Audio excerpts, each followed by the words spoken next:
just went bought me a laundry machine. So I can keep washing money. Them gon' act like they down with the team. But they ain't get nothing from me. I had to get drunk before I hit the scene. Yo, welcome to the 3130 show, episode 19. This your boy Darius and One. Got Big Nardo in the building, Darius DeMarco. And we here to bring you a new turned up episode of the 3130 show. How y'all boys doing today, man? Gucci, bro. Busy, nigga. I ain't gonna lie, I'm busy as hell. It's been a busy week. Ready to slow down, but ain't no slow down for the wicked. Man, I see you got us turned up, man. You came here talking about, it ain't my fault, man. Ain't my fault. Yeah, man. But that was my theme song on my way all the way in, bro. But it was like when he was saying, we true shows and we don't stop. I was thinking about y'all niggas on the way here. I ain't gonna lie, I was drunk with Dale the other day. I walked up to them, I was like, man, one day, bro, we gonna go in the club. They gonna be like, there go them niggas from that 3130. I ain't gonna lie, bro. I was feeling it. I was just like, bro, I'm just excited, bro. It was so random, bro. I was just sitting there looking at him like, no, they not, bro. Leave me alone. They are, bro. They are. Fuck it. That's how I feel. I feel like, bro. He said, bro, we gonna be in the section right there, and they gonna come out with the big sign, the 31. Hey, you got to see the vision before it can happen, man. I was just like, what's this? That's man? how I felt, bro. I was feeling good that day, man. But his ass was drunk and emotional. Heck yeah. How are you feeling? Y'all know how I feel. I feel good, bro. I feel good. It's been a good week. It's been busy, but the good kind of busy. Knocking out some good work. Yeah. So I ain't mad at it. That's what's up, That's man. good. We've been good over here too, man. I've just been, again, parenting and taking care of me, taking care of just doing whatever I gotta do. Shit, parenting. His ass uncling, man. I'm uncling right now. He big uncling though, bro. I ain't gonna lie, that nigga big uncling. He been like, bro, shit's getting. Hey, I've been going through some things. Yeah. It's a lot to come with this parenting, man. That's all I can say. You been cooking for your nephew, bro?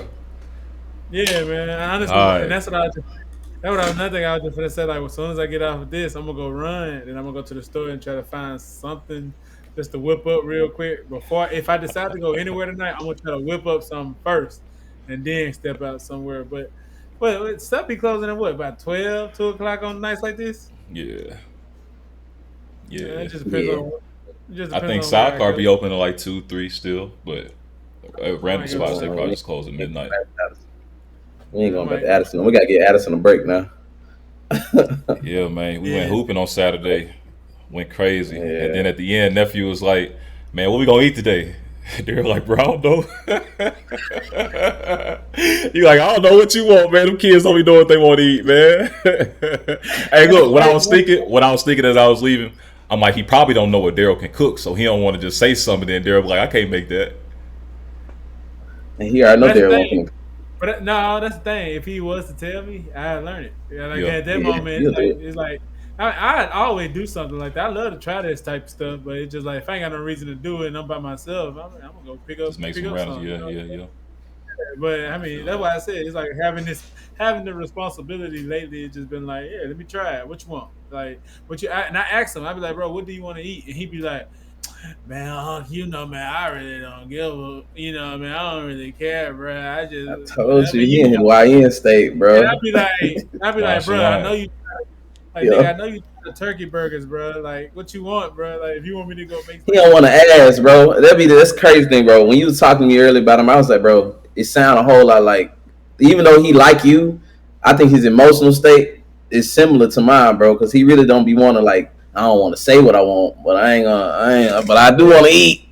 But I don't want to act like I'm begging a nigga. You know what I'm saying? Y'all some retards.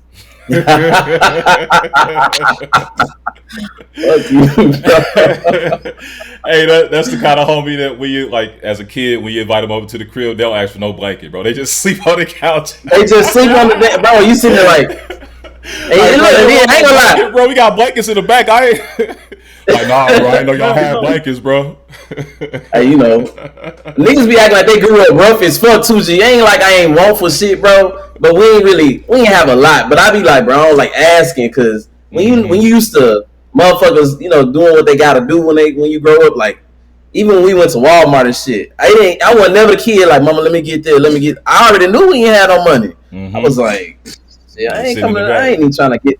I don't even want to get the eyes. She gonna look at you like this. I'm be like, bro, your eyes big as hell already. I know you about to. I'm straight. I don't even want to see that. And y'all looking like. Oh gosh. So seeing yourself look at you like that, you think like, God damn, you would. Look at yourself like that, man. Shut your ass up, bro.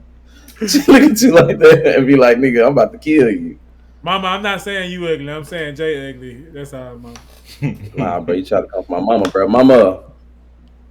He tried to come for you, bro. We finna go stepping on their ass. Nah, we gonna step. And we already know I'm sexy, bro. I'm the sexiest nigga on 3130. That's what they said. Y'all ain't read the comments? Have you read the comments? Yeah, bro. I put the comments in. I'm the bot. That makes sense. Take your phone and take a picture of one of the comments that says you sexy right now. I got you, bro. Hold on. Let me get my AI bot going. Hold on. Receipts are bullshit. Let me get my AI bot going. This man typing as we speak. Six ass nigga right there with that green hat on. I'm telling you, bro, they be talking. Y'all don't be seeing it in YouTube. Hey, man. Y'all gotta go to the YouTube. Huh? Hey, not trying to get out. But did you just get a haircut? Yeah, bro. Why you got a hat on? Bro, I just want to wear my hat, bro. I like the way hats look, bro. See, I feel like it's a 3130 show, and you know, with the 3130 show, we address all type of insecurities. Why you got your hat on, bro? Bro, I like my haircut, bro. You trying to call me out, bro? You trying to call me out? I look good. Bro, and this look, I'm even sexier now. So stop hating, nigga. Hey, stop being a hater, bro. Hey, sometimes you gotta do something better with your life, bro. Sometimes you gotta do something better with your life, bro. No, man, I'm just saying you got a haircut. You ain't gonna come for you today, man. That's all right, bro. Cause I ain't gonna get out today. I ain't gonna get out today, bro. Cause I really could get on this shit, man. Listen, what's up with it, man? What's up with it? I'm really on that type of time, man. Come on. What's up with it, man? What's up with it, man? All right. Hey, y'all see what time we on? Y'all see what type of time we on? Fuck it, go ahead. Just throw it at the top. Like, cool. Nah, rock out. This is much more interesting.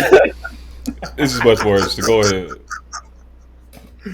Nah, bro, I'm good though. But I feel you on the responsibility shit, bro. That's all I've been on, bro. Honestly, it's been back-to-back decision making, back-to-back. You know, just trying to figure out the next move as far as career, as far as this education shit. It's been a lot of. I don't know if I told y'all about it, but ATL's trying to get me to come up that way, and they trying to talk numbers and shit. So I'm just like, at first I thought they wasn't even gonna match the offer. They were like, let's meet with you tomorrow and see how we can. And I'm like, we'll see, because I had made in my mind I wasn't gonna take it. I was like, bro, they ain't gonna make it. Ain't gonna be enough money. But they like, nah, we rock with you.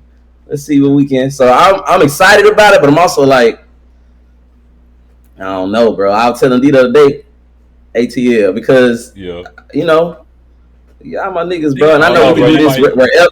You might thrive out there, flourish out there, bro. I might, bro. You already look like the little brother off the movie ATL, but like with a beard, a little older and shit. You might be your thing out there, bro. I can see you. Look, I go up there. I can see ATL sang it. He gonna be like Jay Holiday.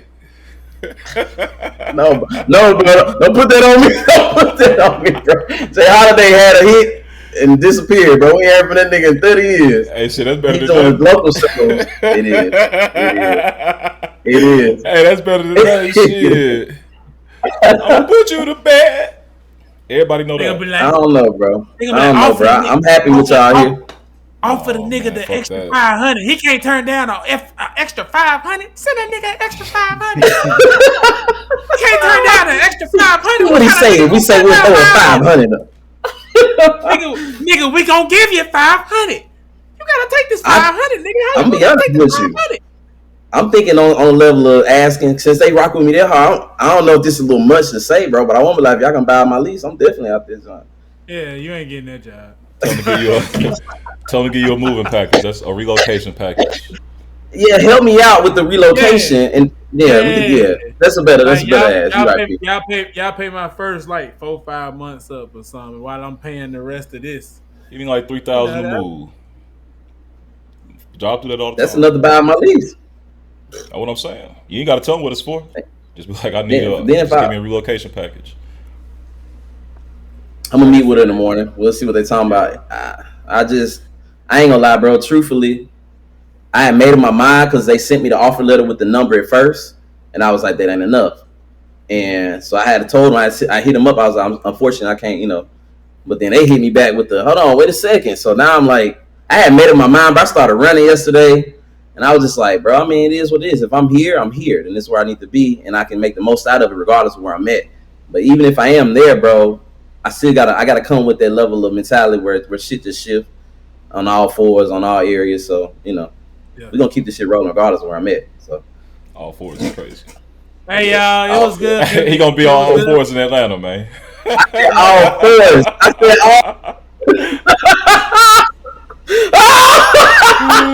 all. You a freaky boy, boy. Fours, bro. Hey, God. Hey, look, what you do to advance in your career is on you, bro. That ain't got nothing to do with me, man. They gonna park Diddy. They about to park Diddy. I'm about to be. Once I start seeing you at them Tyler Perry studios, I'm gonna feel some type of way. I'm like, damn, they got him. They got my boy. They got my boy. Oh, I'm like, man, y'all, I'm in the movie. We know. Madea right behind you.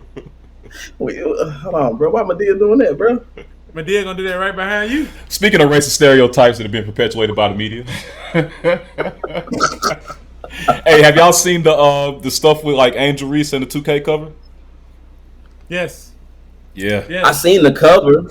I was more caught up in Camelo, but yeah. Nah, so they got the actual covers for 2K. Angel Reese, Melo, and then SGA. But then outside of that, the kids on Twitter, they took the Angel Reese cover and they replaced her with a monkey. Yeah, to be racist. Bro, you flogging. No, dead ass. I'm gonna show the picture here in a second, and so that led to a lot of shit. And now Daryl was telling me earlier, I didn't even know about this, that Shaq and RG3 got into a little spat because of something that RG3 tweeted when he seen that cover. So I'm finna share the screen, man, show y'all. RG3 this shit crazy. God. RG3 got a long history of saying the wrong shit, and he's continuing it. Can y'all see my screen? Yes, yeah, sir. we see it now. God damn, that's an ugly monkey. Bro, why they doing this stuff, bro? This shit is getting out of hand, bro. The more I be thinking we in a more progressive culture, the more I be like, yeah, we just got open reign to say whatever we want to say and do whatever we want to do. But it don't even matter. Yeah, that's what I'm gonna say. Yeah, we didn't get to a point to where now, because these are kids posting this. And I feel like the more the generations get, how they got like what they call it, Generation X or whatever. Z or Alpha. I don't care what they own. Whatever they is. I feel like whatever they own, they own. Like at the end of the day, they taking whatever that was trauma at one point and they just having fun with it.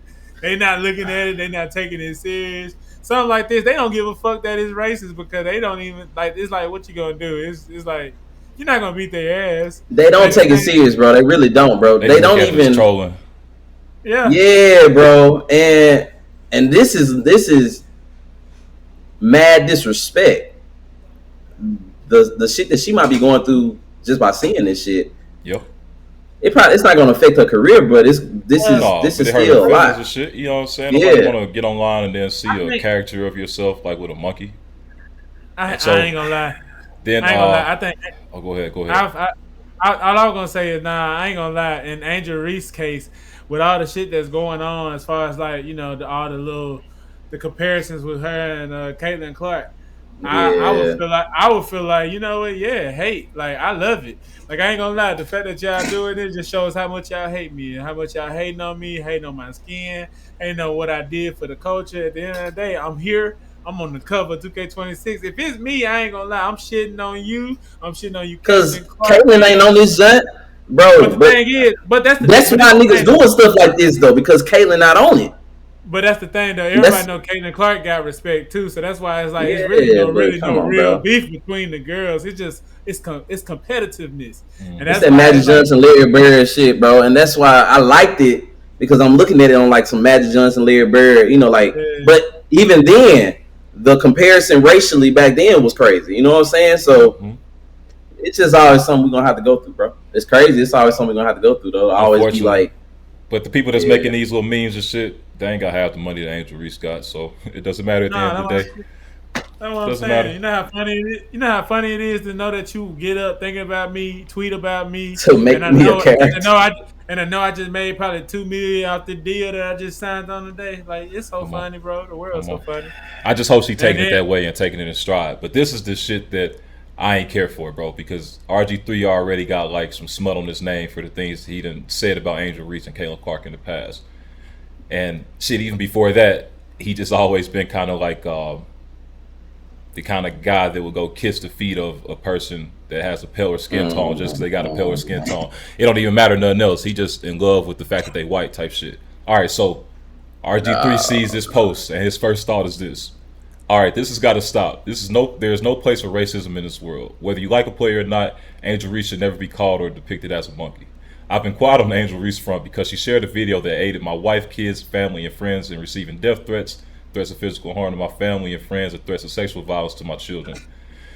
He took this moment to bring up some old shit, bro. Bro, come on, bro. Like, first, if all you gonna say is this is not what should be happening, leave it at that. You dragging it. He didn't have to post it. I didn't have to repost the picture either. Now you just exposing this to your audience of however many people you got. 8 million views from your account. That'll never be okay with me. I never attacked her or her family when I stated it was just basketball evidence that Reese hates Caitlin Clark. Go ahead, Deezy. I was finna just say, now I see why. I'm glad you read this. Now I see why Shaq said what he said. Because basically Shaq went to the podcast today, on his podcast, and he told some women that was on the podcast, he said, when it comes to the sport of WNBA, the only people that should have an opinion when it comes to, like, you know, feelings, like how a person feels about each other, is when it comes to that gender. So he's like, okay, like how men have their sport. When it comes to people, you know, putting players towards each other, that's a man's sport. He said when it comes to women like Caitlin Clark and Angel Reese not liking each other, whenever they having that type of conversation, women should have that say so in that. He said he's tired of RG3 basically putting himself in the light to where he's trying to put these two people together. And he said now at first he's been quiet about it, and he been making sure he been calling Angel Reese because, you know, she signed to him. You know, she signed to him in a sense. So every time when RG3 says something about her, he has to call her and tell, hey, just don't say nothing at all, because, you know, you don't want to say nothing that's going to tear you down as a black woman. You know, It's already a lot of shit. But after that post, he was like in the podcast, he said, Robert, if you say anything else, I'm gonna punch you in the fucking face. He said, I'm gonna punch you in the fucking face, and he was like, nothing's gonna stop me. I'm gonna come find you. Yeah. He was like, you say one more thing about Angel, because he said I said it. I told Angel not to say nothing. And he was like, if you say anything else about her, I'm gonna punch you in your fucking face. He just squared that nigga straight in the jaw. Yeah. Yo, and I believe that nigga Shaq can lock your ass up. You can tell when some niggas ain't never been punched, bro. He goes on to say, people in Angel Reese's inner circle called me and told me I was right. And Angel has grown to hate Caitlin Clark because of the media always asking her about Caitlin and being constantly compared to her. Some people made it about race, but I never did and never will. Instead of becoming the villain in anyone's story, I decided just not. And then this bullshit. Like, bro, I just don't like how he started out. How you gonna start off saying that this shouldn't be the thing? Like, first of all, how long have you been holding on to these words to say? Exactly. Because, bro, till something happened to be like, hey, y'all should never depict her as a monkey. But guess what?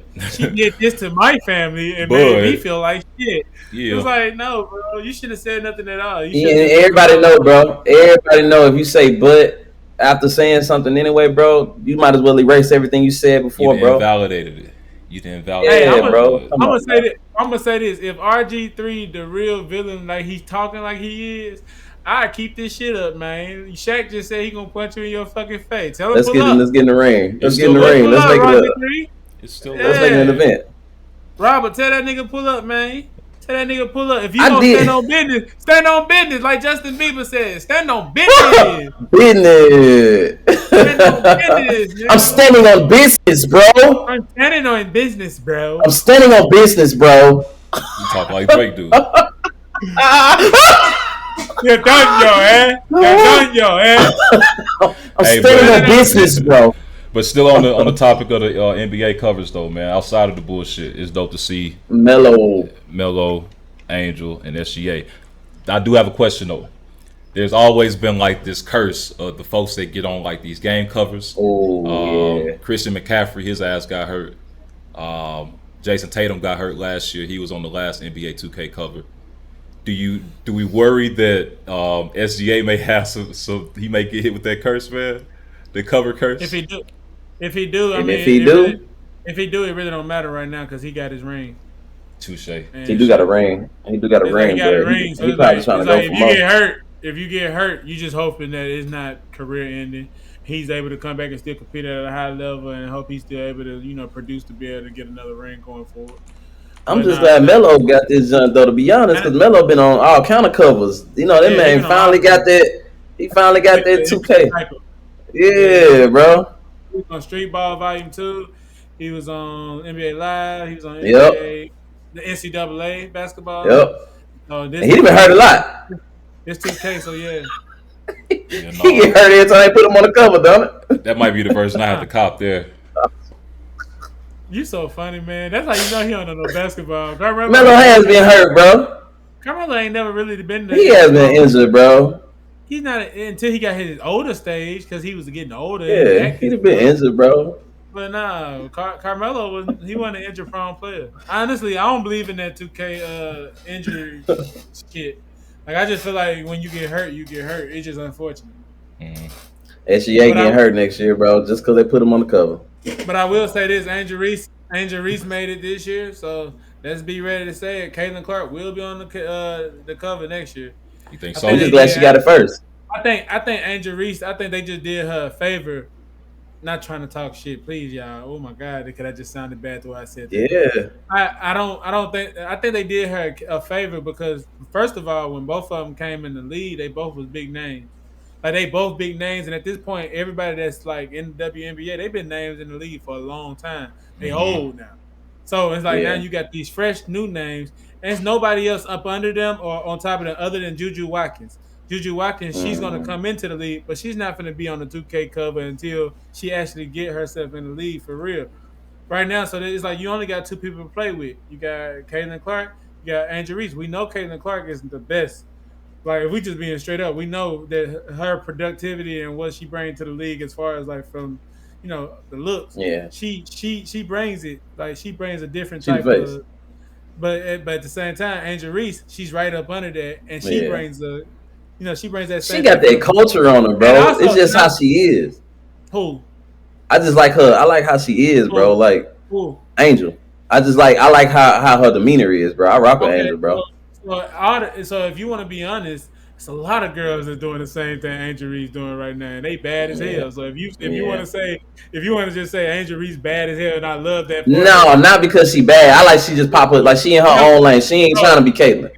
Bro, it's so many baddies in the WNBA, so I'm not going to even just say that. But what I'm going to say is I feel like Angel has put herself – that situation from the LSU days where they had to play Caitlin Clark, those days where they were competing, I'm not going to be the one – I'm going to just be real.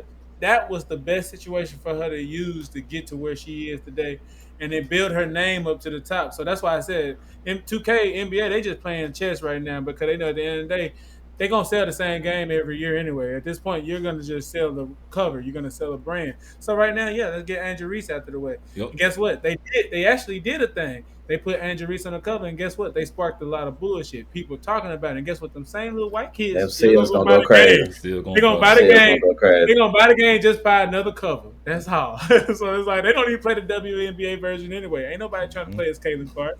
Just being honest. So that's what I'm saying. So it's like you just playing chess. Go ahead, put Angel Reese on the cover now. And then after 2026, 27, who else are you gonna put on there?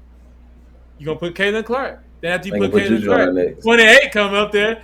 Juju's gonna be in her second year. You put Juju in there. Yeah. After that, before you know it, they're gonna be on a whole nother wave. Before you know it, they're gonna be putting Ice Spice on the motherfucking cover. You feel me? Putting the streamers up there.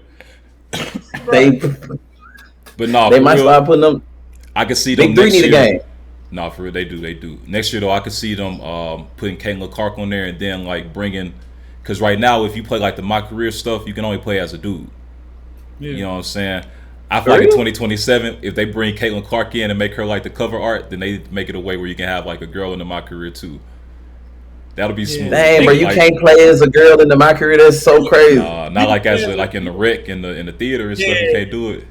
You can only play as them like as a league. Like you can play as one girl in the league, but you can't play as like how we be playing in the neighborhoods and shit. Y'all can't do none of that. So everybody that's on 2K is playing with a dude character, even if they're a girl. So if you know they gotta change that shit, bro. You know they gotta change. So if you're in a neighborhood and you playing 3-on-3, and let's just say you playing some other guys and you see guys, but then out of nowhere a girl voice just coming to you playing a girl. Going crazy out there. Damn, that's crazy. Damn, it's 2025. I'll be honest, and I hope the But bro, it's 2025. Let me say something right quick, because while we on this subject, I'm gonna say something for all the people the girls that streaming that be playing the games and stuff. I ain't never seen a girl who played 2K who actually been cold. Call of Duty, that's a whole other story. Call of Duty girls, they be on that duty. I be wondering how they be shooting, because it's a girl that I follow on Instagram. She got like a Call of Duty thing, POV, and she be going crazy, talking to boys like she crazy, shooting them up and all that. Be going crazy. But then I never seen a girl play 2K and actually been cold. Hey, to all my lady hoopers out there, I know y'all out there because I done ran across a couple of y'all, man. Find this Negro right here on Instagram or find him on PlayStation Nation. And go ahead and add him for the 1-on-1 and kick his ass. He gonna drive every time. So just block, you know what I'm saying? Play a little defense. You gonna be all right. Hey, Instagram man, Darius LeWan, PSN, Freaky and Nasty with the double E's, FREE, Freaky and Nasty, baby. Come see me. You gonna get that work. Actually, you know what, ladies? Actually, don't add him. No, don't play him, bro. Never mind. We don't need no lawsuits. Freaky and Nasty, baby. Come get that work, baby. Why is that your PSN name, bro? So you know what? Man. He the Diddy of 2K. Yeah. God. Hey, you know what? Now you don't want to be. It's only men in 2K. A lot of sweat. You know what the fuck going on? 2025. Hey man, you know what the fuck going on? Hey, now I'm gonna be honest. For a long time I was playing a game and it was saying Darius LeWan 601. It was my name for the longest. And then I got tired of because like at that point people see your name. So it's like niggas be talking shit. I know they be like, Roger with your Instagram, nigga. I don't see you, man. This you, nigga. Man, this nigga got a face cam, bro. What the fuck? And so at that point, I was like, man, niggas got too much access to me. Let me change this up. The thing back, what happened was he was playing horribly, and people was going to his Instagram DMs and his Facebook page and sending him hate mail. Because he be talking shit on that bitch too. He be talking bad shit through that damn mic. I already know some niggas. Yeah. Hey, but then the day I picked the name, I was just sitting there like, man, what would be a crazy name? And I was just thinking about, I wanted to put something that, freaky. I wanted something that was gonna stand out. But at the same time, I thought about basketball. I was like, you can get freaky and nasty. You can't get freaky and nasty in basketball. I think that's why it's become my favorite sport. Yeah. Bro, Pat, when I say P is in love with basketball now, bro, we can't wake up without a basketball reel in the chat, bro. Because once you understand that ball is life, bro, then you know It all makes sense. Life will change, bro. It's all about confidence. You can't play basketball without confidence. You know what I'm saying? Sometimes you throw a shot up and sometimes it miss, but you gotta have a short memory about that shit, man. You gotta show up every day, bro. You know what I'm saying? You can't miss a day. If you miss a day, then you gonna come back in, your shot gonna be off. You can't just show up and then expect to be good. You gotta work in the off season. Otherwise, you're gonna be too weak. You got competition out there, bro. It's just a whole lot of parallels, man. It's a whole lot of parallels, man. That's all. I feel the same way about football, though. It got the same effect when I feel like but it's not the same. It's accessible. Everybody can't get to football. Okay. Everybody can play basketball. Basketball mentally. Hey, bro. He posted some shit earlier, bro. When you make that jump shot and it just sink, and how that represents happiness. I know that, bro. I know you was hating on my shit, bro. It's okay, bro. I see your face. I'm just saying, bro. When he said it, I was like, I get it, bro. I get it. Because it's something about, I ain't gonna lie, even for me, even when we go to a club and they just got hoops in that bitch, if I make 3 straight, I feel like, oh, shit, I'm doing something. It's something getting better. It's a quick hit of dopamine, man. It is, bro, and I like it, bro. I'm glad for P. I feel like that's been the best mental. Like he said it one day, bro. He don't go to therapy. He just go play basketball. Yeah, I do believe that's just therapy, bro. That's just therapy, bro. Everybody need a physical release, just like you need emotional, spiritual, all them shits. That's my physical. Crazy thing is, bro, I be telling D I hate running, bro, but I've been running for the past 2 weeks now. And now the last night was the first time I really enjoyed it, bro. Everybody give a shout out to my boy J-Mac, man. Jairus DeMarco, I need to do it, bro. Hey, y'all, he ran 3 miles in 45 minutes yesterday. No, bro, I took my dog with me, bro. Stop being a hater, bro. I took Neo with me, bro. He slowed me down, but still. I got it done. As long as you did it. I'm proud of you. As long as you did it, bro. That's why I be telling you. As long as you did it. The man did 2 miles the day before that in 30 minutes, y'all. Give him another round of applause. No, that was 28. Give me my minute, bro. 30, it was 30 a couple of days before that. He actually progressed and ran 2 miles in 26 minutes, which means he ran it in a mile in 13 minutes. Y'all, that boy putting in work. He's getting solo faster. level. Yeah. And sooner or later, he's gonna be a different person. You're gonna see a different person on there, and he's gonna have his hat off in the camera next time. Come on now. Speak life into your brother, man. Speak life into your brother. Speak life into your brother, man. Once he shrink that face, you ain't gonna know who he is. That line gonna go right in with him. It's gonna go right into his face. All right, let's calm down. All right, in other sports-related news, man. In other sports-related news, this one ain't as well. I mean, shit. The Angel Reese stuff wasn't great, but this one is, I don't like it, bro. Teddy Bridgewater got suspended for giving what they call an impermissible benefits to his high school students. Now, Teddy Bridgewater used to be a NFL quarterback. I think in 2023, he played his last season. Yeah, and look, he stopped playing. Like, he's a decent quarterback. He even went back last year to play backup for one of the teams that went into the playoffs, but they ain't never ended up using him. So he a good quarterback. Like, he ain't trash, but he stopped playing to go be a coach at the high school that he came from or a local high school in the city that he lived in. I don't know which one it is, but one of the two. He went back to give back. And so he started off just like sitting on the sidelines and just like kind of coaching from the stands and just trying to be a presence in that community, to be a positive influence. And then he eventually got the coaching job. All right, Miami Northwestern, that's the name of the school. And so he eventually, this year, ended up getting suspended because he was giving the players like money to get Ubers to and from practice, like giving them money for food, like just like little stuff like that. And so he knew that this wasn't allowed though, because last year he did the same thing, but he was raising donations through like a GoFundMe. He was using the GoFundMe to get the money so he wouldn't give it to him out of his pockets. But it got to a point where it's like, I got to get these kids some of this money because they need it. And they his players, you know what I'm saying? And so he ended up getting suspended by his high school for that, bro. But he said at the end of the day, like, even if I can't coach, I'll be back on the sideline coaching from there like I did before I got hired. So he'll a stand-up ass guy, but I hate to see this shit, man. Well, it's messed up because, bro, regardless, bro, no matter who you have, when you in any type of program, bro, if the person that's over you has the ability to do for you, bro, they gonna do it. They gonna buy y'all food. They gonna go, like, I guess they look at it like if the funds are coming from the department, then but come on now, bro. You done been with your coach before in the whip, and that nigga just stopped and got y'all some shit, or like, bro, that shit fucked up because it's just simple stuff. It ain't like he out there trying to get them cars to play or getting players to come over by bribing them. That's just kicking it with my people. I think the extreme come from the Uber rides though. At the end of the day, it's cool. It's cool. I mean, it's just like, okay, so I can't pick you up. I'm sending you an Uber. Listen, no. Listen, hear me out. At the end of the day, it's just like every day when we teach, right? When we teach, just like me being a basketball coach, when my kids get done hooping, when they get done practicing and stuff, at 4:30, I gotta be at the door and I gotta make sure I watch their parents come pick them up.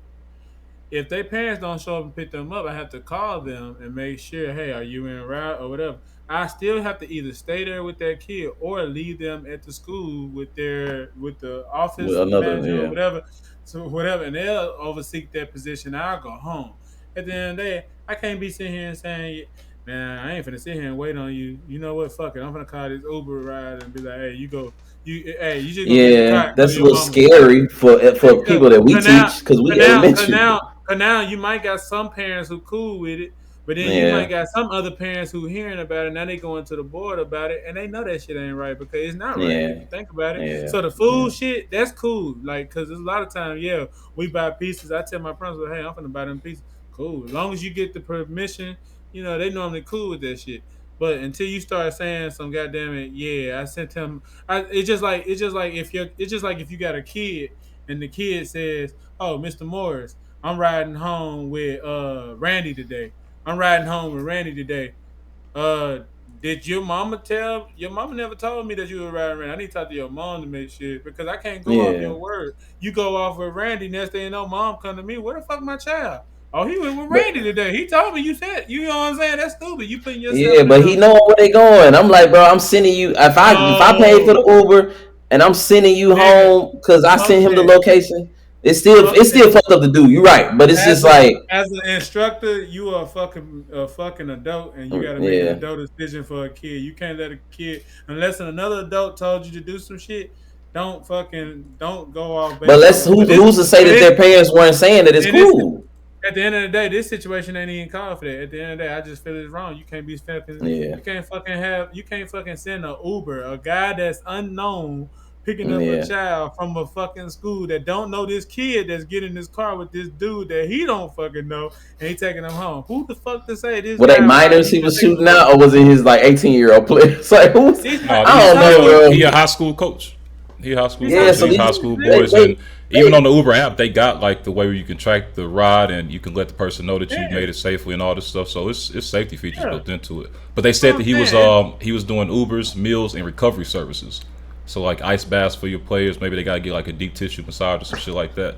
And he got suspended for that. I would have loved this coach, bro. I ain't gonna lie, I would have been sending letters to the school. They said he paid $700 per week for Uber for his different players. That's out of his pocket.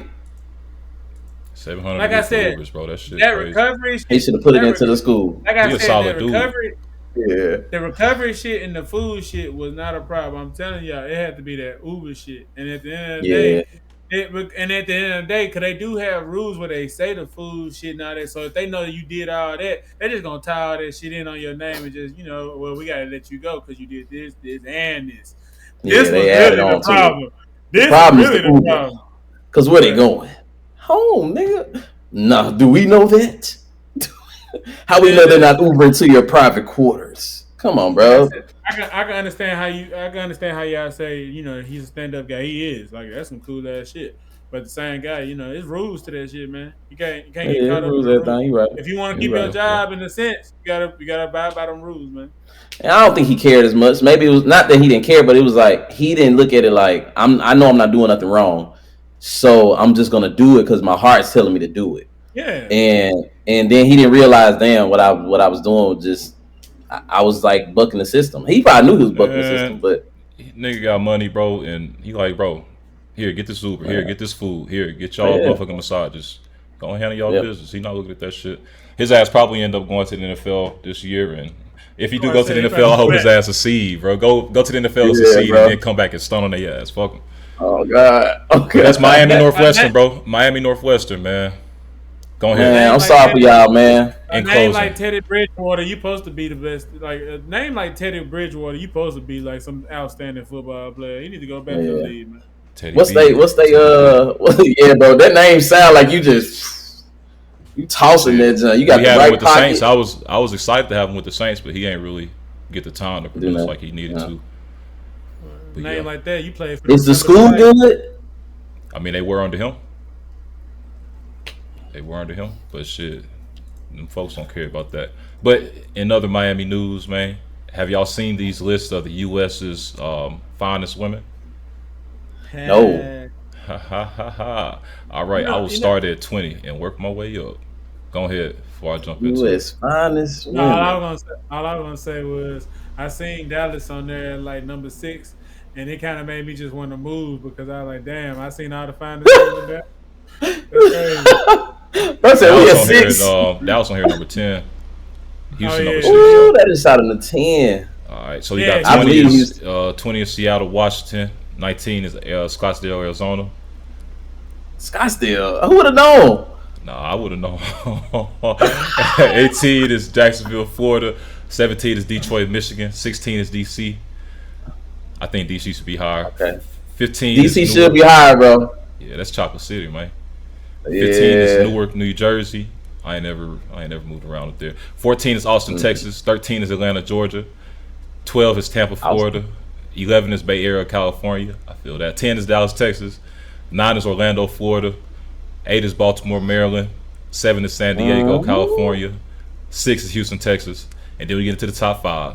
Chicago, Las Vegas, New York, Los Angeles, and Miami.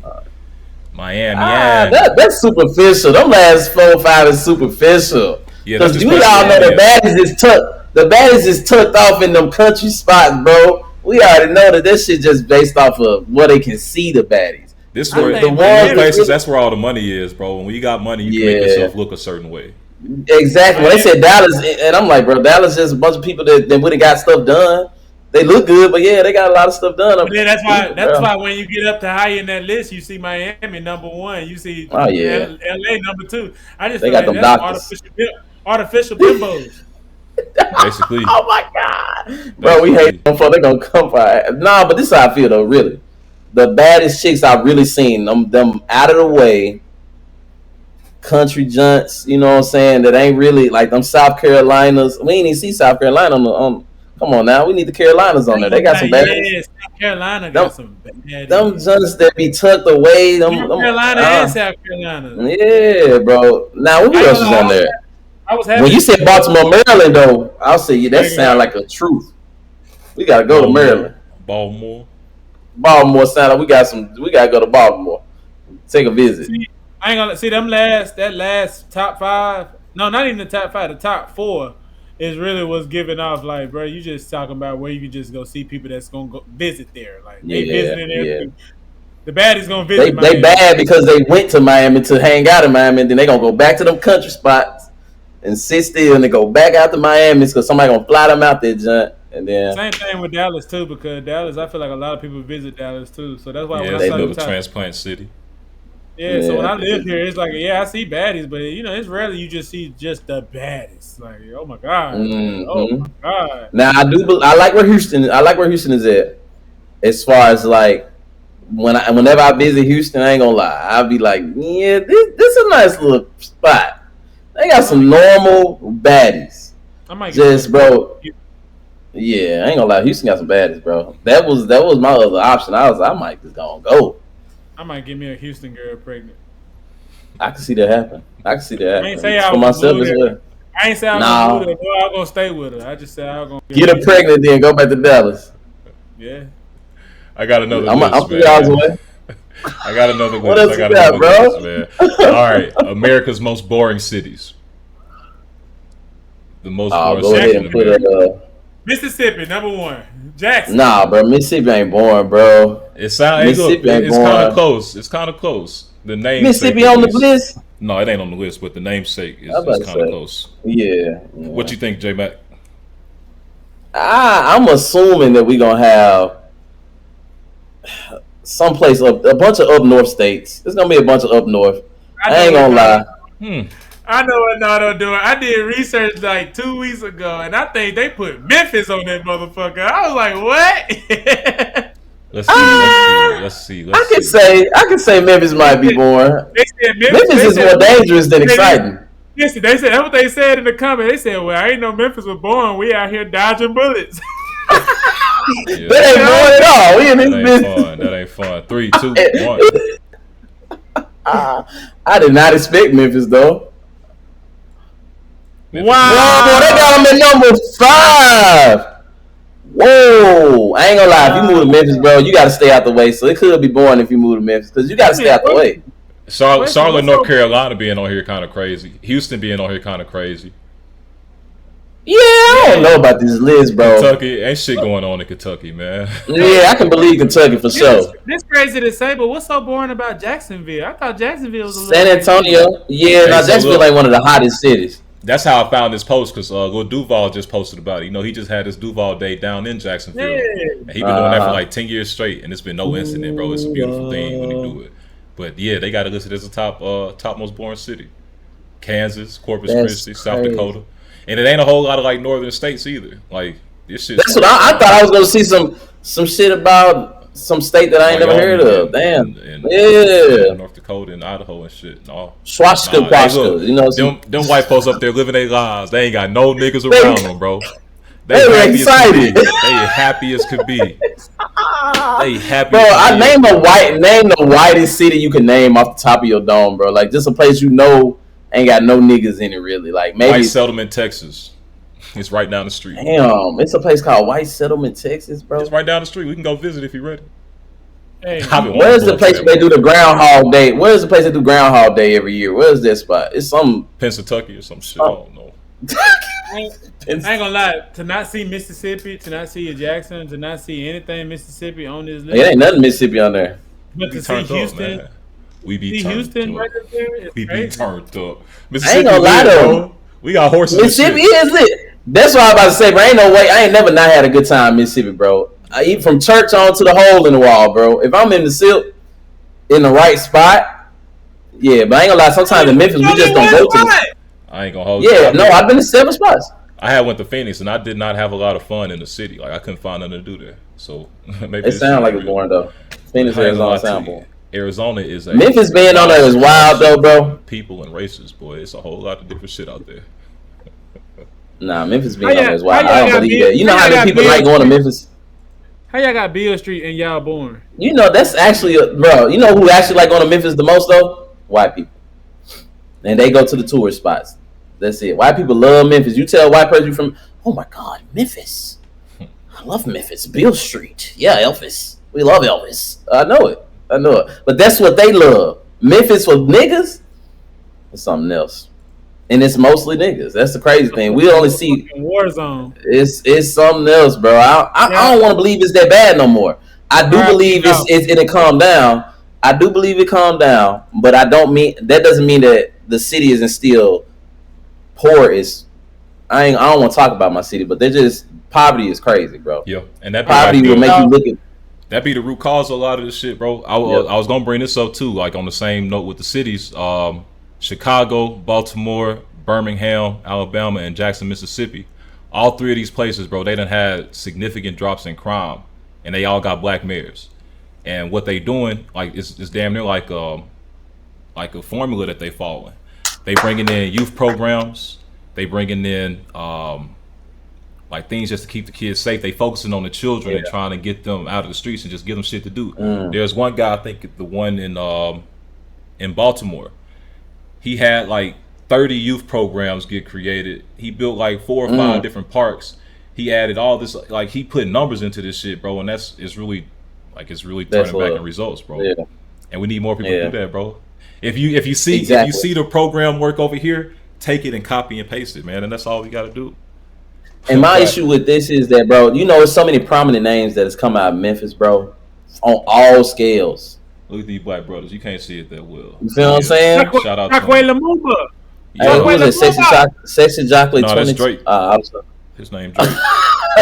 Mayor Drake. Is that his name? Yeah. I was looking for a shout out that you had in your. His name was Chakwe Lumumba, but they call him Mayor Drake. Huh. You know he just lost, so he's not even the mayor no more. Damn. They got a white man in there. Shout out to the black brothers. No, Jackson ain't finna look like no white man. We got too many black people in the city. Jackson got a black man in there. Nah, maybe want to know who our mayor is. But that's a sad thing, bro, because we got so many prominent names come out of Memphis, bro. But we don't got enough people that really pour into the community. Even where my little small area, bro, it could be so much economic, bro. We got the dollar there, bro.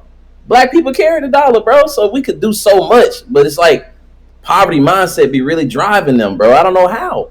Mm-hmm. R.I.P. dog. R.I.P. Silento. Damn, bro. Play a fly all them niggas. Rest in peace all my niggas, bro. Black youngster. I got you, black youngster. Whatever you need, pig, I got you, bro. So anyway, what's this I see on here about Uno being added to table games in Las Vegas? Oh yeah, I've been seeing that all week, bro. They saying they're adding Uno to the tables, bro. You know that I ain't gonna lie. Yeah, it's fake. That's fake, bro. Yeah, they posted it. Yeah, I believe that's fake, bro. No, you believe it was real? I believe it was real. I was hoping because I don't gamble. I was hoping. Oh no, I was in that bitch like I'm finna go to Las Vegas and go crazy. I don't gamble, but if you got Uno at the table, let's go. Let's run it. I just learned how to play spades, so I wasn't gonna touch none of that. So Uno, they don't play spades in Las Vegas, boy. They need to play spades. Las Vegas is for games against the house. They need to play. They need to play. The Vegas ain't finna participate in it. Yeah. Oh, we got the post right here. From Uno. What does it say, bro? From Uno themselves. They said, "Hey, Uno fans, a rumor has come to our attention that there will be Uno tables on the casino floors in Las Vegas. Sounds wild, huh? We hate to be the bearers of bad news, but the casino floor isn't ready for us yet. We've been told that while they do have tight security, it's not robust enough for Uno at this time. So, no, Uno is not going to be hitting the... So they can't pay for Uno. They can't get the Uno on their squad. But no lie, though. When it did hit the social media, when it did hit the internet, people was going crazy about that. Motherfuckers thought they were really finna be getting their shit off at motherfucking casino. But you got to think about it. Uno at the casino is not going to make sense because that means somebody's going to always win some money. And the casino's job is to what? They want you to get that money. They want you to gamble your money. They're trying to take all your money. If you playing Uno, that means somebody's gonna always win. So it's like you got to find a way to fuck it up for them where everybody can't win. You don't want everybody to win. You got to be like, there's got to be some dumb shit like, what kind of card you got? Is it a red? They can change the rules a little bit. We changed the rules all the damn time. We don't know what Uno rules is at this point. They could have went in there and made anything the rule. All I'm saying is Uno. The internet got happy because they thought it was going to be an easy way to make some money. And Uno said, me too, shit. Y'all think we finna make it easy for y'all. Bro, this is my thing. Gambling has got to be the craziest addiction to have. For someone to be addicted to gambling, bro, I don't see how it could be a possible. I know a few people. But in my mind, I'm like, past the first song, my brother. I gotta. We all addicted to something, but come on, bro. What? In my opinion, bro, gambling has to be the craziest addiction, bro. I'm just gonna be 100. To go in there, make your hard-earned money, put it out there, and say, "Hey, I'm betting it all today, baby. I'm coming home with a win with my paycheck." You ain't got it. It sounds crazy until you win and until you hit 10x your shit. I think addiction to sugar is the craziest addiction. Yeah. And I ain't no gambler. Yeah. I gamble with my life. I don't gamble on no money. I gamble with my life all the time. It is crazy, bro. I mean, you know what? Anything you're addicted to ain't good for you. You're right. If you stuck on it, crazy. It's just like when the I got it. Reprise Picks, like Reprise Picks. Hopefully we get sponsored by Pride Picks one day. I hope Pride Picks see us. I hope we get sponsored by Prize Pick. But Prize Pick, they be fucking around sometimes. I remember when I started gambling on that motherfucker. First time I did it, I won some money, and I was like, "Oh shit, is this easy? Is this it?" You got the itch. I said, "Goddamn." But then after that one time where I got lucky, my first time after that one time I got lucky because I knew some shit. It's like after that, well, I know this is gonna happen. I know this is gonna happen. I know this is gonna happen. Ain't shit went right for me ever since I started gambling for Prize Pick. So it's like I had to just stop. I couldn't just keep going. Seasons just started doing all kind of shit. You was like, what the heck? But if you a person that goes gambling, and let's just say you that type of person that go out there and gambling, let's just say you win like let's just put it out there like $3,000, $4,000. I want to say more. Let's just say you get lucky and you hit for 15 or you hit for 25. Think about a motherfucker that go out there for $25,000. They get to live off that $25,000 for some time. So for that moment while they living off that, if they don't go gambling, but then think about it. They win $25,000. They can go ahead and pay rent, whatever the fuck they need to take care of. But at that moment, they got some spending money. What you gonna go do? Let me see if I can go flip and get another $25,000. Like I can see how I can be addicted. And then you walk out with zero, but then you fuck around and get just a little bit more money. Something in your mind again could possibly say, "Hey, you might win $25,000 this time. Go out there and win that money, player."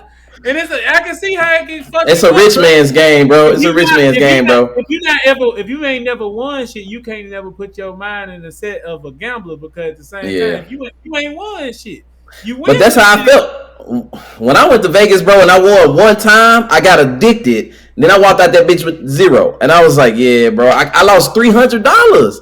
Went in there, went from 3 to 6, went from 6 back down to 2." Yeah, man. From 2 to nothing. You cheating yourself. I was like, it's just like me going to the strip club with you the first time when we went to the strip. Did you go to the strip club with me that first time? First time I went to the strip club. Nah, Jackson. When we was in college. We was in college. Okay, it wasn't you. It was me, Elvin Fry, and it was J-Rock. It was a bunch of other niggas. We all took a trip down to Jackson one time. Literally, I came down that bitch that weekend with only $40 in my pocket. Boys said they had me. I said, shit, turn up. I walked in that club with $40. We walked out that motherfucker. I had $48. Hey, you huh? What is that? My boy was in there shaking ass. Made him eat real quick. Wait a second. All right, let's calm down. We don't need to see how you earned your $8, gang. We don't need to see how you earned your $8, gang. I'm sure the strippers appreciate you, though. You got dancing, put it in your pocket, yup. Can't see, yup. Oh, bro, you was robbing the strippers. A little bit. Oh, let me get it back to you, bro. I'm leaving here with some. I was in college. That was the first time going to the strip club. Yeah, that's why. That was the first time going in. You was a kid. But that's what I'm saying. That was just my mindset. I'm not going nowhere to lose no motherfucking money unless I'm like, I know it's an activity. Like, okay, you're gonna go ride go-karts. It costs $40 to ride go-karts. Okay, I'm gonna spend that $40 because I know what I'm spending. I go to the goddamn casino, man, I'm finna go in here and spend these $5. Okay. You go in there and spend them $5. I got 5 more to spend. I ain't leaving here with nothing. Like, you gonna keep playing, nigga. Bro. I was mad as hell, bro. I ain't gonna lie, I had a good time in Vegas, but I felt like because it was my first time ever gambling, because I just always been like, bro, I don't want to gamble. I had never gambled, so I was like, let me try it out, and I won for the first time. You know, like I said, it's that dopamine when you get that. Man, I just won $600. In my head, I was like, I should walk away with this $600. Oh shit! But then in my head, I was like, I just put 100 and see what happened. Gone. Put another 100. Start chasing your losses.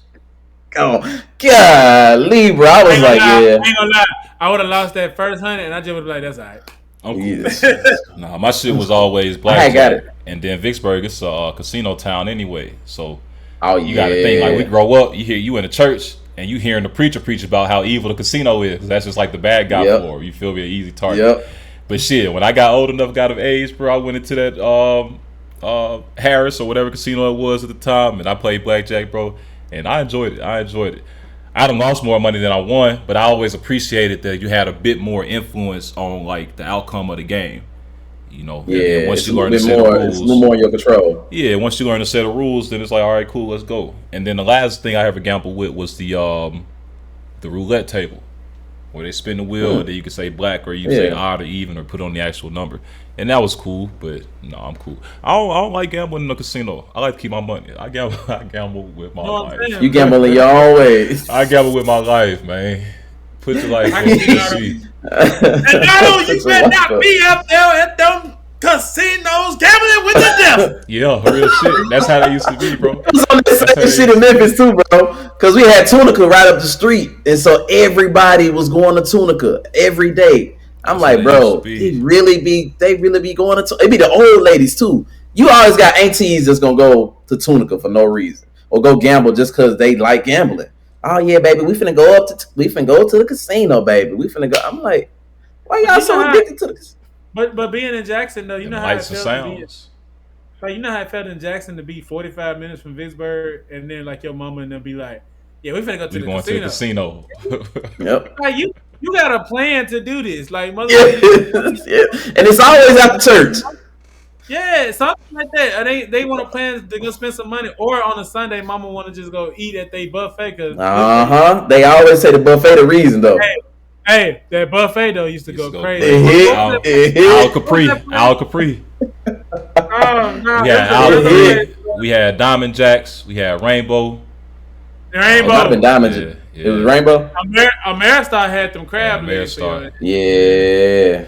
Yeah, they stopped that shit so fast. Them crab legs got too expensive. Yeah. Yep. Hell yeah. We used to turn that shit up with Wesley, bro. Wesley used to take us to the casino all the time, bro. Good time. Feed us. R.I.P. Wesley. R.I.P. to my dog Wesley, man. That was your music teacher? Yeah, bro. That's why I was thinking about it, bro. That's why that coach stuff kind of made me mad, because I was like, bro, Wesley used to fuck with us. Ain't nobody say nothing to that man, bro. He would put us in the car, take us and feed us, give us all kind of shit, bro. Like, take us to his crib, make dinner, bro. Like, hold on. I got a whole lot of jokes I want to make, but I'm gonna respect the dead and just let him pass.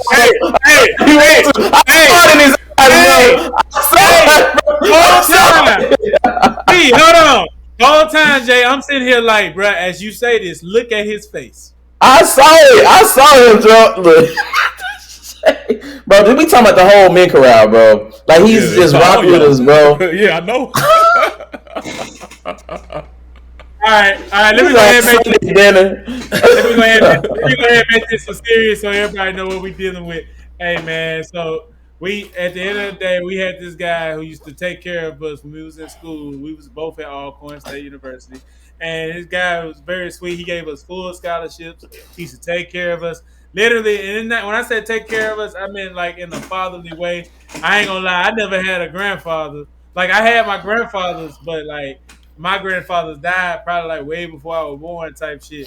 So this guy was like a grandfather figure in a sense. So this man would cook for us. Man, like make green. Yeah, nah, man. We gotta make water bread. He'll make like all type of shit. Like the man cook like your mama and all that. The man bro. He got nasty. If your car would break down, he'll fix it for you. He'll give you money to go get it fixed and ask for nothing in return. Just go stay in school and goddamn get your grades and shit. Like, that man wasn't like, this man just being funny, y'all. But nah, unpopular comment though. He ain't the only one, bro. I'm gonna tell you, this is the truth, y'all. He ain't the only one shit. Like but true shit about Wesley being our because this thing, bro. We gonna just put on tape, bro. Being a vocalist. Being in that realm, you come across all kind of people, bro. Especially if you a choir boy. If you in a choir, bro, you gonna come across all kinds of niggas. So my mama dropping me off the Alcorn, seeing this dude for the first time was so funny to me. Cause she like, who the hell? He finna be a choir teacher. You know they wear it. You know he got some short pink shorts on. He dressing like an old dude, but he in it with some pink shorts on and a pink polo on and his bald head old. And we was just like, hey, nice to meet you. But and honestly, bro, me and Darryl was tricked, bro. They kept telling us they had studios. I got to that junk thinking I'm about to be in a studio, bro. I walked through the door and said, yeah, you will be in my studio, son. Oh, man, it's a bro, Pat Waller. It was a piano and a desk. Hey, you know what, Pat? Hold on, Jay. Before you keep going, Pat, hold your hand down, cause you acting like me right now, bro. You get your hands wide. But this one, he's hold your hand down, damn it. Put your shit down, dude. Don't say nothing else. This nigga said casting couch. Like, no. But when you think about it, though, we did have to perform. I ain't gonna lie, the setting audition. Exactly like that, man. It was, bro. It was, bro. But when you got to know this man, bro, you really started. Granted, bro. Again, his approach to things was different. I had to get used to him too, bro. Because even in his even in the studio, we had to get used to him because he would punch you in your stomach. Yeah, he would like grab your sides and like you got to sing like this, son. I'd be like, bro, what the hell? Bro, like Diddy, bro. My bad. Hey, wait. Let me give him a piece of my style. So, and this is not surviving Wesley. This is surviving Wesley. We love that. We did. No, I'm glad y'all getting this trauma out, man. I'm glad. I'm glad it's a safe space, bro. It ain't no trauma, nigga. It's okay. I'm gonna ride for my Charles. Denial is the first step. Hey, if I sound like Jocelyn defending R. Kelly, then I'm that motherfucker. All right, but he right though. When I first got there, okay, first of all, he came to my school and he had auditioned me to sing. And I was just like, first of all, I was going through a lot when I was young, and people used to have misbelief, about disbeliefs about what I was gonna be. Singing is not gonna, you writing on them lyrics, you singing all the time, that's not gonna get you nowhere. That's not gonna get you a full scholarship. This actual guy came to my fucking school. He was like Jesus to me because, in a sense, he came. I'm just being straight up. I remember it was important to me when somebody told me that I would never get a scholarship for singing. And the nigga pulled up to my school and he was like with him and two other guys. He listened to me sing. He said, "Son, do you want to go to Alcorn?" First, I told him straight up, "Hell no, I don't want to go to Alcorn." But I grew up at Jackson State. I want to go to Jackson State. I want to go to Jackson State. And I was like, "But I'm trying to get a scholarship there." He said, "Son, you'll take forever getting that." And so I said, "You know what? Yeah." I said, "I consider it." And he was like, "Okay, I'll give you a call, this. Man gave me a full scholarship. I remember just like Jay said, he gave me a tour. He said, "You and your mom can come up for the tour." We drive down 18, long ass ride. It took forever to get there. We get to that motherfucker. He get out the motherfucking car, and if you saw his car, you be like, "What the fuck?" When we get on campus, you saw the campus. It was just big, like a big ass plantation. You was just like, "God damn, it's hot." It's so big and beautiful though. It's like hot as a motherfucker, but it was beautiful. But it was hot as shit. First place we met was the new dorms. He get out the car at the bookstore. This nigga got on shorts, just like Jay said. Nigga had on some shorts and a polo shirt, and he was just walking. I'm just like, "Man, who the fuck is this nigga?" He said, "I'm gonna be your instructor." So he started taking me around. He was like, "This will be your studio. This is our studios." And now we walk past the studios. I'm just sitting there like, "Yeah, mama, we gonna be at this school because they got the studio in this bitch." And I'm thinking they got real life like turntables, studios, keyboards, all that. I'm thinking this is like a studio. Not thinking of in my mind, this nigga did not unlock the door not one time so you could see his office. That's what it was. Oh, you didn't even see the office. Oh. Hey. So I'm thinking to myself, this is a studio. Man, all right, so fuck all that. So we going through and we like, yeah, you got a school. Yeah. I remember the first day of school, I remember my mama, they took me home for the weekend right before school started. I got a UTI. I fucked two bad bitches. Fucking caught a UTI. I thought I caught something else. I was crying. My mama never take me to the hospital. I had to take cranberry juice for a whole fucking weekend. Dick was burning, bleeding red, blood everywhere. All right, so that Sunday came. My dad dropped me off at school. He dropped me off at school, and then they talked to me. They was like, "You have a good day," and I was sad because I did not want to be at Alcorn. I still didn't want to be at Alcorn. Man, they was like, "Yeah." He called me. Mr. Wesley called me that Sunday night. I'll see you at the studio early in the morning. I said, "What time?" 8:30. And I'm thinking to myself, "Damn, we starting early. We started in the studio early, Friday early." Man, I get to that motherfucker, open the door. First of all, I didn't even have to open the door, P.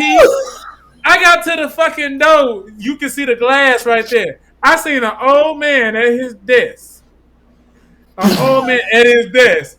And I see a bunch of trash. Just my homeboy was kind of. He was unorganized. Books be everywhere. And you just seen the piano to the side. When he saw me got to the door, he just got up.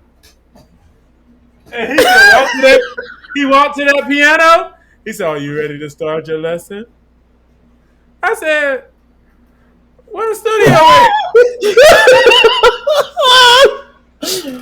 This is the studio, son. What you talking about?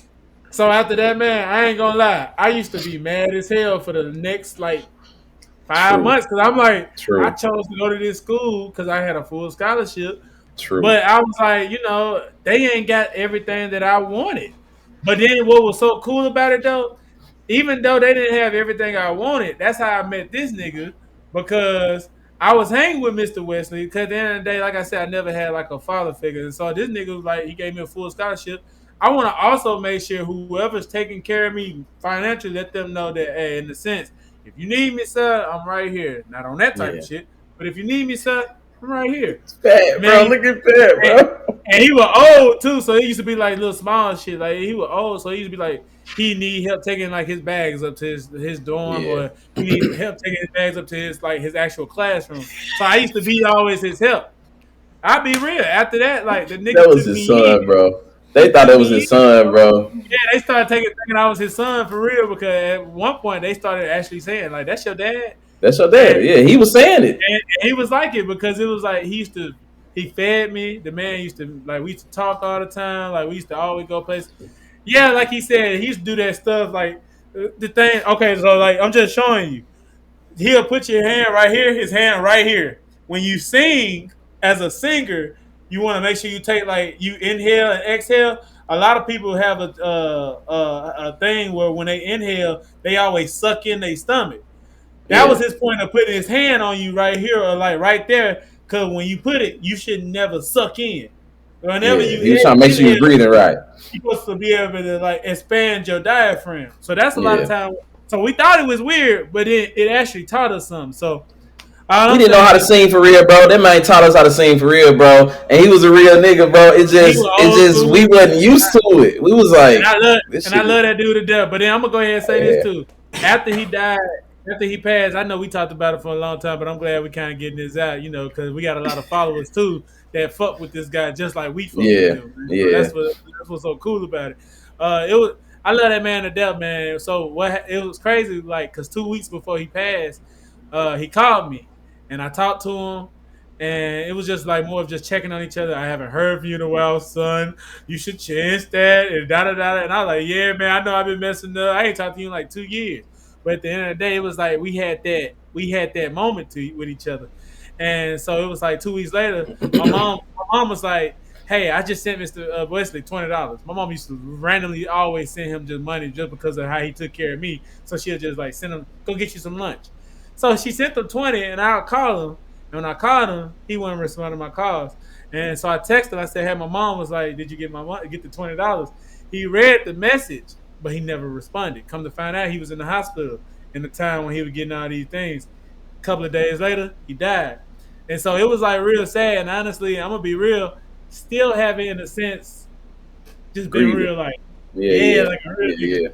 That was a nigga, bro. That was all our nigga, bro. Really was. Truthfully, it was me, you, and Drake.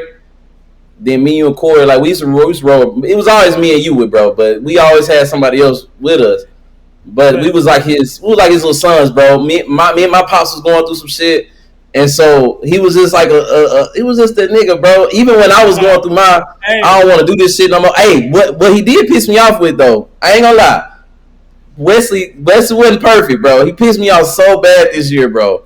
When that nigga told the whole mid corral that I was pledging. Yeah. He was on some bullshit that day, bro. I was like, bro, what is he on? And then he said, hey, don't nobody care about you being mad that I tell everybody that you're pledging. So we don't care what you're doing. Yeah, we know you're pledging alpha. I was so hot because the reason I was hot, bro, because I came to him about donating, like helping me pay for the shit. And so when he said this, I was like, "Oh, P, you gotta think about it. P, you gotta think about it. It was niggas in the mid-round who was like pledging for other things, like you. It was like other niggas. So they like, damn, he had your business out like a motherfucker. I was in that job hot. I was like, really, bro, you ain't have to do me like that. But that was his way of showing tough love too, because at the same time, he was like, you think you. it's like in a sense you think you're more important than the program, or you think the other brand is more important than what you're here for. And so he used to like be real tough on the nigga. But I said all that shit just to say, man, I had a dream the other day. I told J-Mate that shit. Had a dream on some Martin Luther King shit like maybe 3 weeks ago. It was on a Friday. And I was just chilling, like I was asleep. And I had a dream like it was something going on, but somehow Mr. Wesley was in my dream. And he was sitting down in the chair. And what was so crazy about the dream, I told Jay about it, it was crazy because I seen him and I knew he wasn't supposed to be there. That's like in my dream. It's like you know in your dream how you normally just go with the flow. It's like I knew he wasn't supposed to be there. So I was like, Mr. Wesley? I said, nigga, what you doing here? And he just started laughing. He got this thing where he started like he get this shrugging his shoulders and shit. Where he laughed, it's like because he's like he don't want to laugh, but he's holding it in. The character that we depicting for Nardo of Mr. Wesley is insane. Hey, but the cool thing about that whole situation was I said, man, you just don't know how much I miss you, man. And the thing he said to me was, I still hear you down there making them animalistic noises. And he said it just like, I still hear you down there singing those animalistic notes. And bruh, I ain't gonna lie, I started laughing, I hugged him, and then I woke up. Yo. And I woke up. Woke up crying. That's it. Nah, I ain't even cried, but I ain't gonna lie, just talking to y'all about it kind of shook me up. So. It's all good, man. I understand that.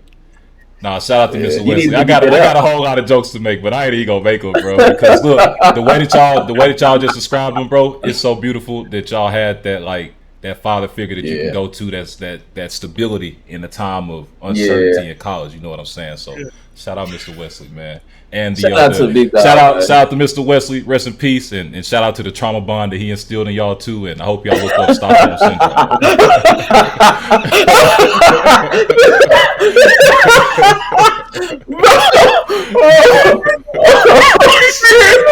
Bro, I've been crying, low key, bro. I've been trying to keep it in, bro. But this is funny as hell, bro.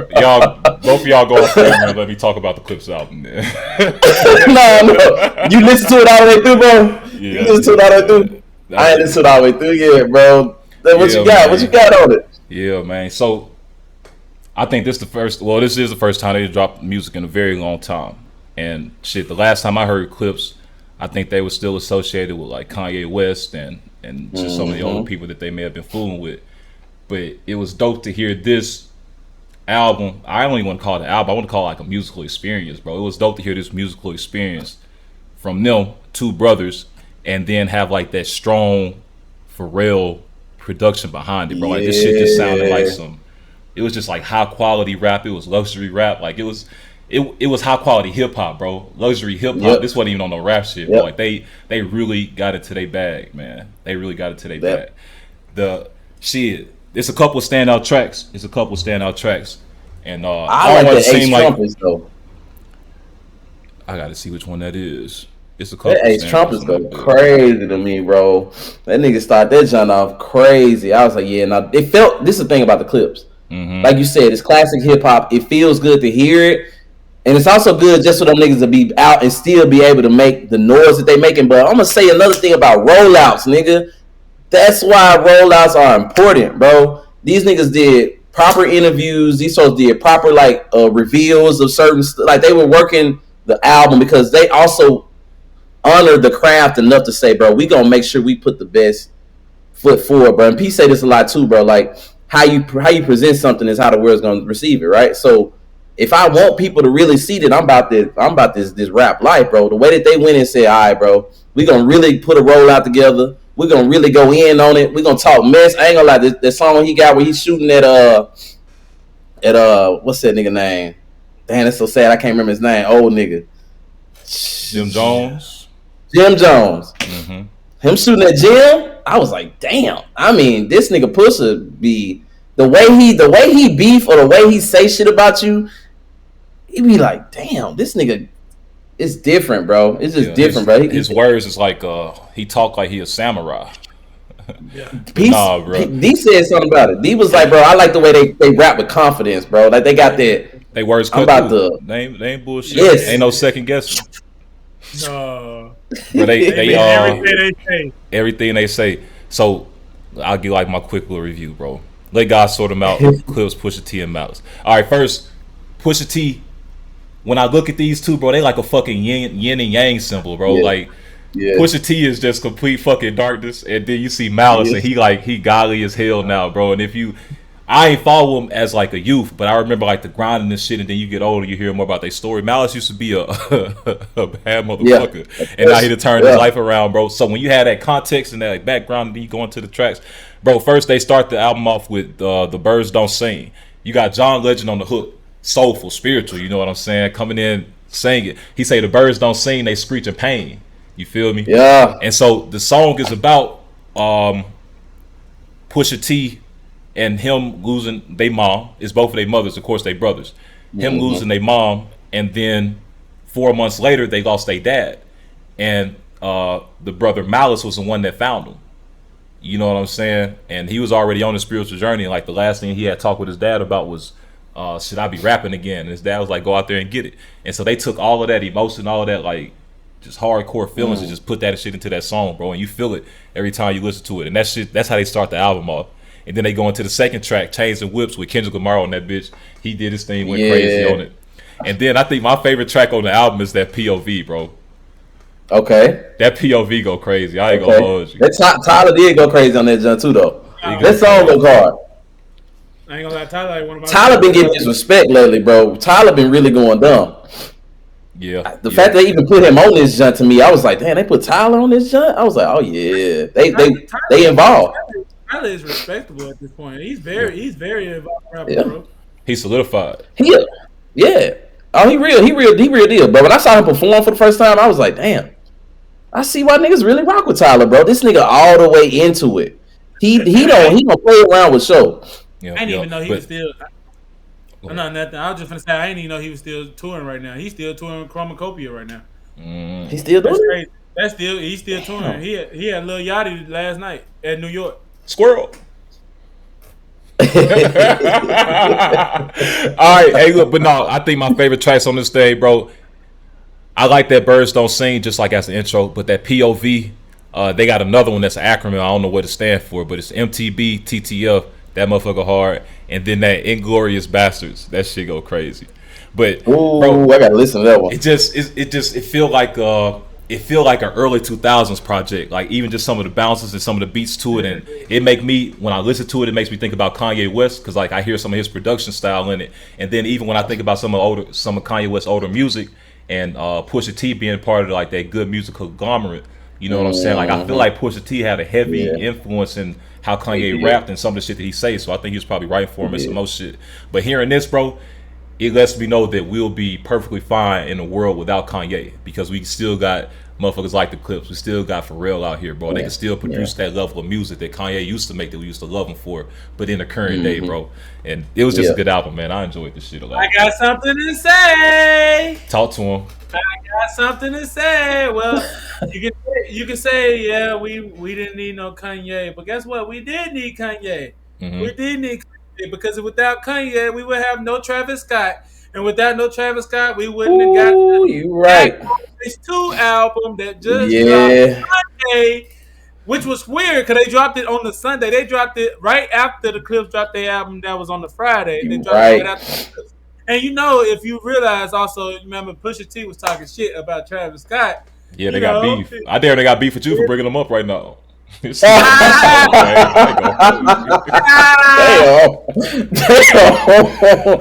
Hey, bro, when P ride, he ride, bro. Hey, he over there with the Clipse. Hey, well, if you listen to the JackBoys 2 album, I'm gonna go ahead and be honest with you. Just like how you gave us a spit, and I listened to Pusha T and them album. It was good. It was like I told y'all, rapping wise, they brought back real hip hop. But Travis Scott and them boys brought them hits that the motherfucking TikToks, the motherfucking white boys gonna listen to. That shit like motherfuckers can really go clubbing to. Like that shit hard as fuck, bro. Like from the first song, they got Bun B.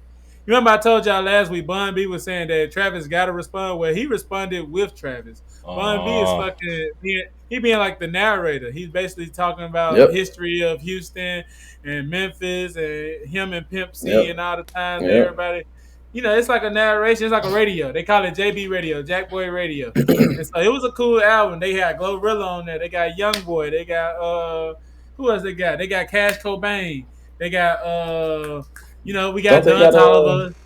You know, Don Toliver. Yeah, you gonna have Don on there. You gonna have Don. Don. Shake West and everybody. The people that's suspected to be in JackBoys. But you know, the people that's outside of, you know, they had Future on. Did I hear Cardi? Playboy Cardi was on the song. Yeah. So they actually had a good album, bro. My favorite song is Shine by Glorilla.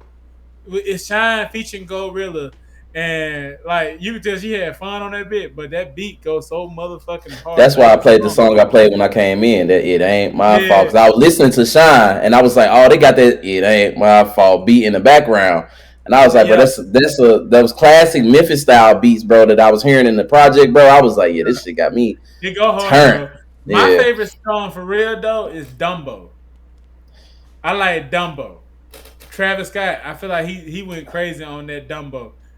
And that kick, that Dumbo go crazy. Don Toliver, that No Comments.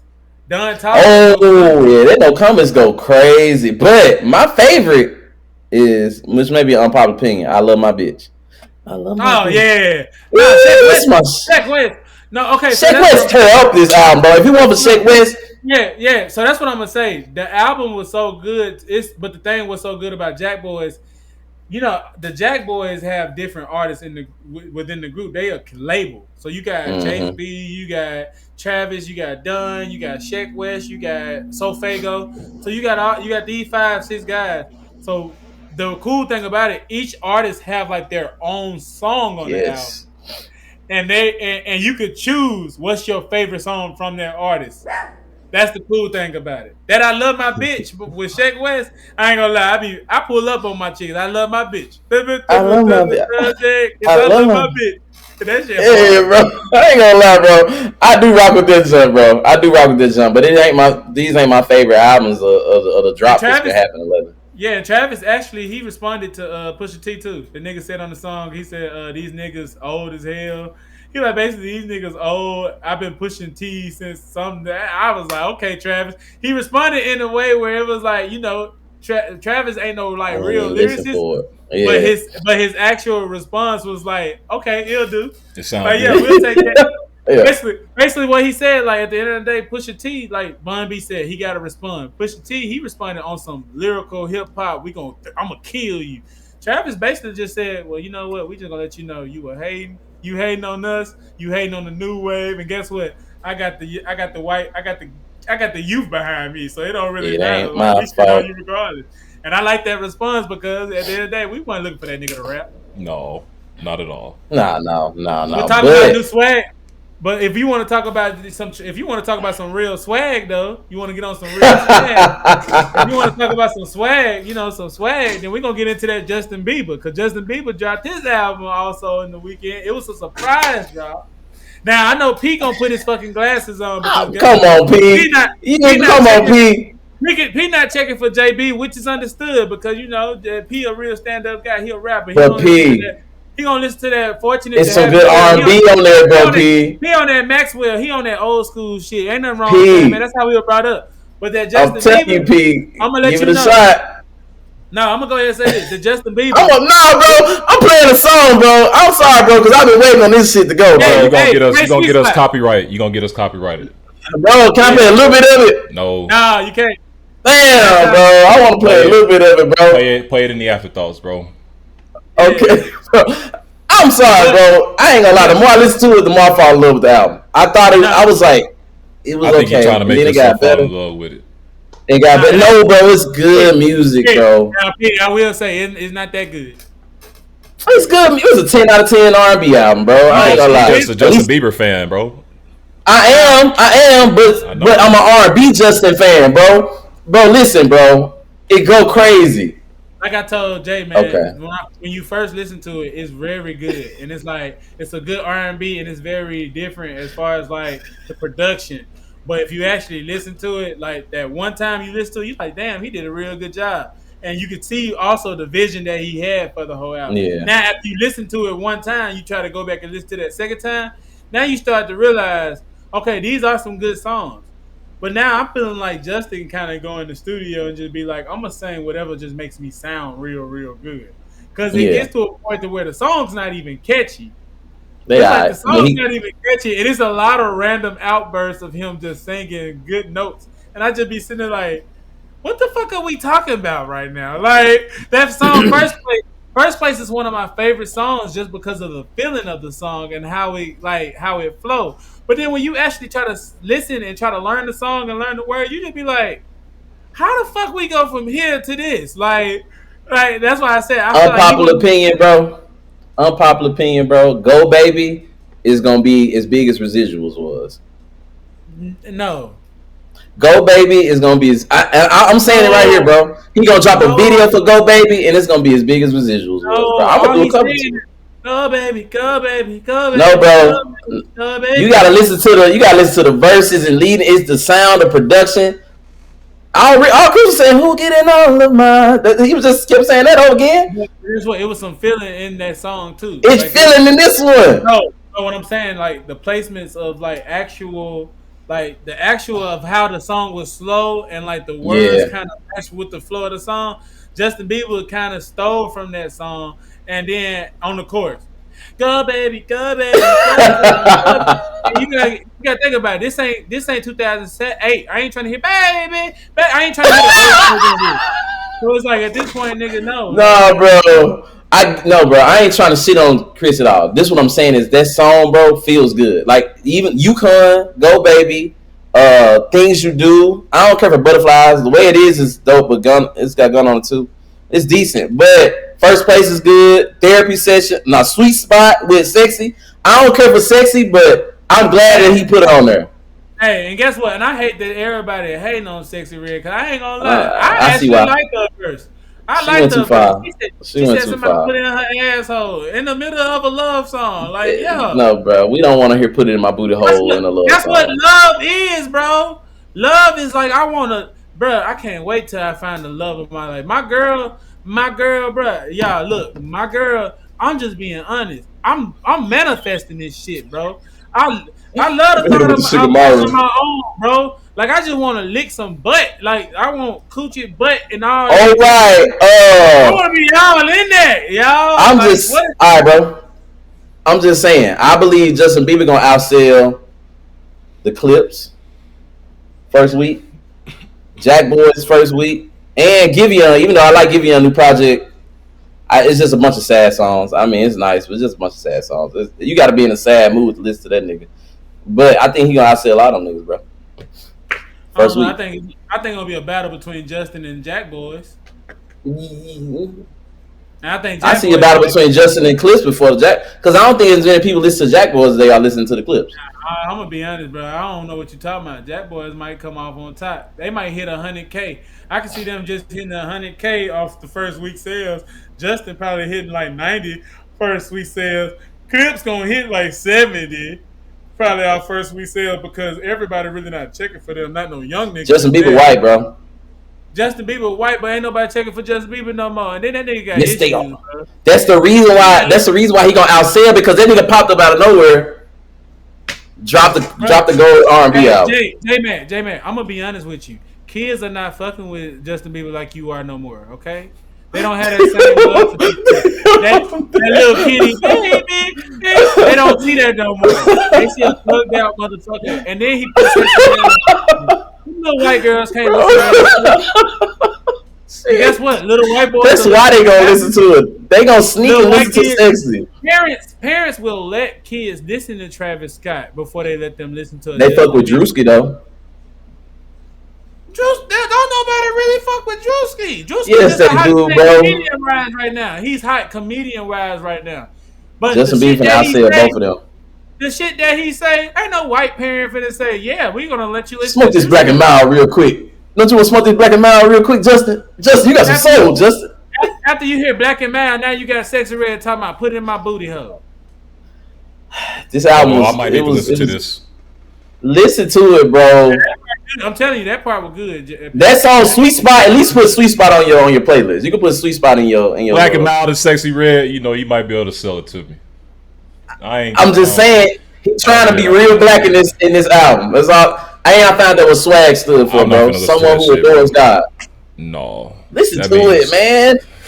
Y'all know what swag mean. Next time, let's argue about something else, bro. And I'm not listening. If you put that shit on when I'm out with you, I'm jumping out the car. What you about to say, brother? Don't take me out. I'm gonna say, go here. Go to the. What you gonna go to? Yeah, man. I want to argue some more, bro. All right. So, YoungBoy dropped half of his "Make America Slime Again" album, Massa. Mm-hmm. Drake talking all of his talk about the Iceman. Now, if y'all remember, Drake and YoungBoy had a little tiff a little bit a while back, and I feel like YoungBoy the kind of person that don't let shit go.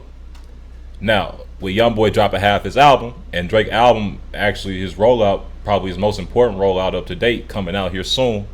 I feel like there's a possibility that YoungBoy drops the rest of his album on the same date that Drake decides to drop his album. And if that's the case, I'm looking at it almost like 50 Cent and Kanye West when they was like, we're going to go sell for sale and see who outdo it.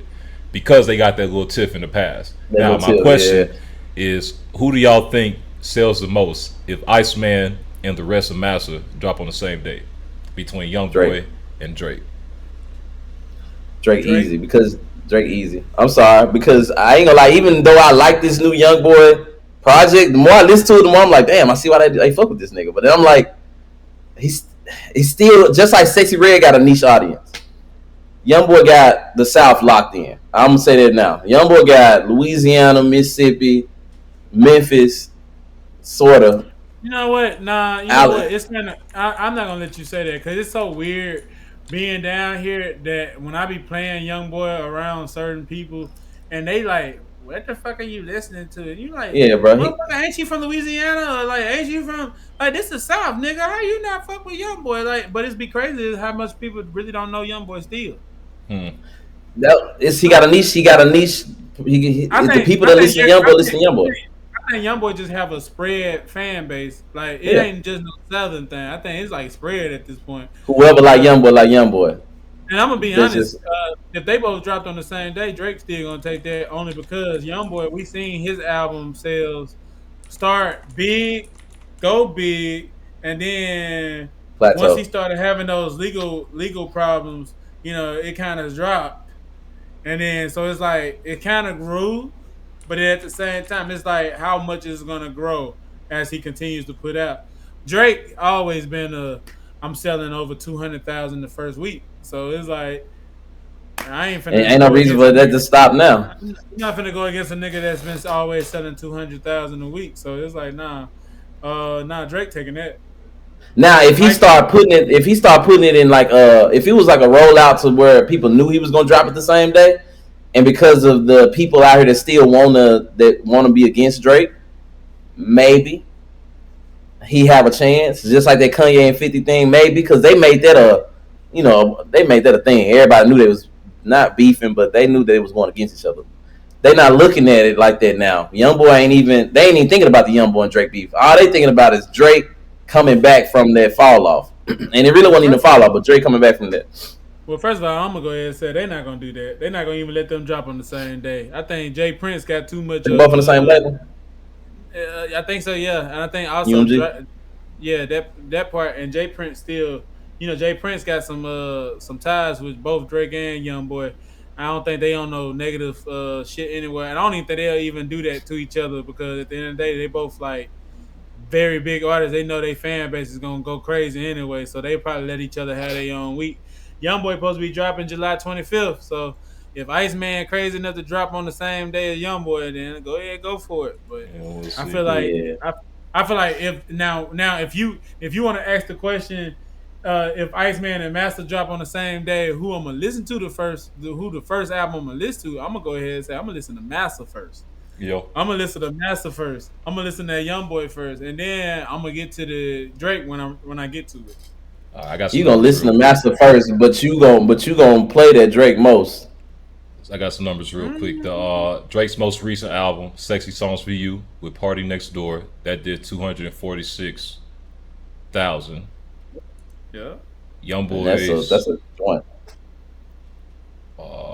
His highest selling one was 137,000 in the first week. Yeah. So if Drake get hit because of this beef, which is potential, and just like the negative shit that's attached to his name at times, and Youngboy gets a boost because Youngboy, his career still trending upward. Underdog. I think it's a place where they could meet in the middle, bro. He can get close. He gonna get close. He gonna get close. He gonna get close. Drake gonna sell 400 first week though. He gonna get close. So? Drake gonna sell 400 first week. Because that was a joint album he did with Party, right?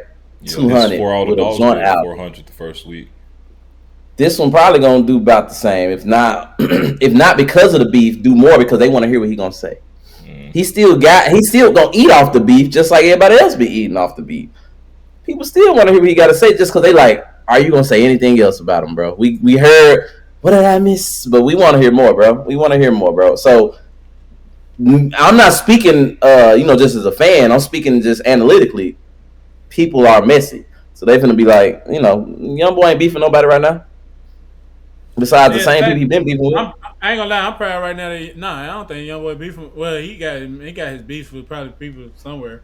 But I'm actually happy that Youngboy can actually walk the streets right now. That nigga been out in Paris and shit, living it up. He look good out there, man. That nigga said, bonjour.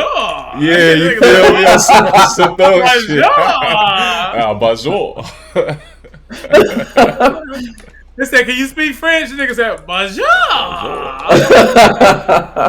No, bro. I don't want them to drop at the same time, bro, because I want Youngboy to get his shine, bro. He deserves it. I want to say that right there, too. I want to say also, I'm actually happy that Youngboy get to live and walk around freely because for so long, that nigga was on house arrest. And what's so crazy was when he got in trouble that last time, he was already in jail. They made him do 2 years. Which was crazy they made him do 2 years because it's like, nigga, you just got in trouble and you was on house arrest when you got in trouble. So it's like they made you go to jail for 2 years and for you to get out and you're not even on probation. Mm-hmm. I don't care about that. I don't care about that street shit. I'm just saying the fact that you got the opportunity. Free. When you see that nigga walking around and he like, damn, you get to see Youngboy on the street. The only thing that I think about now and that I see that he's moving with one security guard. I'm sure they got security guards other places. But from what you see on the video, he only got one security guard, and that's the only thing I fear. I watch shit like that, and I be like, God damn it, you get that one motherfucker that just be like, hey, Youngboy in the city. It ain't hit the internet yet, but he in the city. He right here right now. You got some, you never know. You might got some hating that nigga who just want to make a name for themselves. And like I said, you see him walking around. It's a beautiful thing to see him walking around by himself. But at the same time, it's just like, it's kind of scary too because you just know all the shit he used to say and all the shit he used to talk. And how his energy was before. Now, if you see how his energy is now, you can tell he humble and you glad he just happy to be home. It's beautiful to see, bro. If you watch it, it's very beautiful to see. But then, like I said, the energy before he went, you just be kind of scared for him too, in the sense that he moving so much comfortably that it's like, bro, I hope them motherfuckers holding you down. I hope y'all know where y'all at. I hope y'all really watching y'all surrounding. I hope them haters. I hope y'all made memes with y'all haters because it's like, bro, I hate to see something bad happen at this point because it's just at the end of the day, they put that energy out for so long, and it's like now if you even listen to his music, it's like you hear the master, he talking that shit, but he talking positive right now. Yeah, you don't even hear him talking about like I'm gonna shoot the nigga bitch down. Nah, he here praying to God. That's what I'm saying. God is gangster, bro. That's the new vibe. That's the new way. God is gangster. We praying to gangster God. We praying to gangster God. Look, the song Priorities. That's one that's just showing like his growth and his personal maturation, and then the other one Finest, bro. He on there. He praying, bro. That's what that is. Come on, bro. Come on, bro. Come on, bro. Yeah, nah, bro. I had a new. I get a newfound like for Youngboy, bro. This project did make me just what I heard so far. I'm like, yeah, you know what? I'm rocking with it, bro. Just off the strength that it do sound like he is exploring a little bit more, bro. I mean, he still got his sound, but it just sound like what he talking about and how he's presenting it. I fuck with it, bro. I ain't gonna lie. Mm-hmm. I rock with it. I might run to it tonight. Like I said, it's a great thing to see right now. That man got like, it's like some real good energy. That shit cool as fuck. Yeah, bro. It feel good to be free, bro. I think that's what it is. It really do feel good to be free. That's what I think it is. I think when you see him, like you even see he got his wife out there with him. He got his little baby. I ain't even seen a video. He realizing what life is about. I seen a video. He was in Paris, bro. He was walking the sidewalk, and like two of his kids, literally him and his wife, two of the kids run up on his side. The little girl so motherfucking happy. I was just like, man, if I'm a young boy, as a like knowing the shit that I've been through, and I can see my kid, we out free living the streets in Paris. I get to take my baby to Paris. Nigga, that's a beautiful thing, bro. Like, it's just like, that's great, bro. Enough of that bullshit, all that gay shit. Beyonce. I just want to say, this is enough of that gay shit. Let's go straight to Beyonce. Yeah. Hey, the reason I brought up Beyonce's name is because my homeboy Kalen, he went to Alcorn with me. This is one of my close friends. He's like a brother. Nigga named Kalen. His birthday is on the 26th of this month, of July. I think it's on the 26th. Please don't kill me, Kaden, if I'm wrong. Happy birthday. But, birthday is on the 26th. But, so basically, last night, I guess in Atlanta, he went to the Beyonce concert. He's a huge Beyonce fan. He's a beehive, whatever they call him. He's one of the beehives. Nigga took a poster that said Happy B, like Beyonce name, B-E-Y, B Day, Kaylin. And he was holding it, and he was sitting on the floor, standing on the floor where he get to see right up at the stage. She walking across the stage. She literally looks right at him in the camera and said, Happy B-Day. When I say this nigga flipped this motherfucking right here. He went Michael Jackson. Bruh. Right, when I saw the video, I commented, I said, nigga, like, because he literally had girls around here. And I was just sitting there to myself, like, bro, you going in more than they You know, Beyonce, like Jesus to some of these people, man. To the beehive. But you know what? That made me very happy for him, because that's just like if I was at a Chris Brown concert. Hell and yeah. if First of all, I wouldn't. Not me. On the other hand, I ain't gonna just be making myself be known with a poster board. But but if Chris Brown somehow saw me and just be like, and he pointed at me, what's it gonna be like this?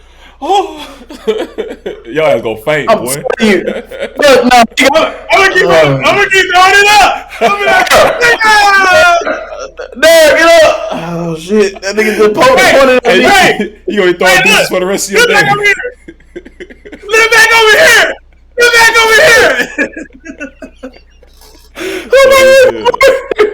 Come inside me. Hey, this is a real question though. We men. So I just want to know. I'm gonna ask you guys. Speaking of Beyonce, would you guys ever go to a Beyonce concert?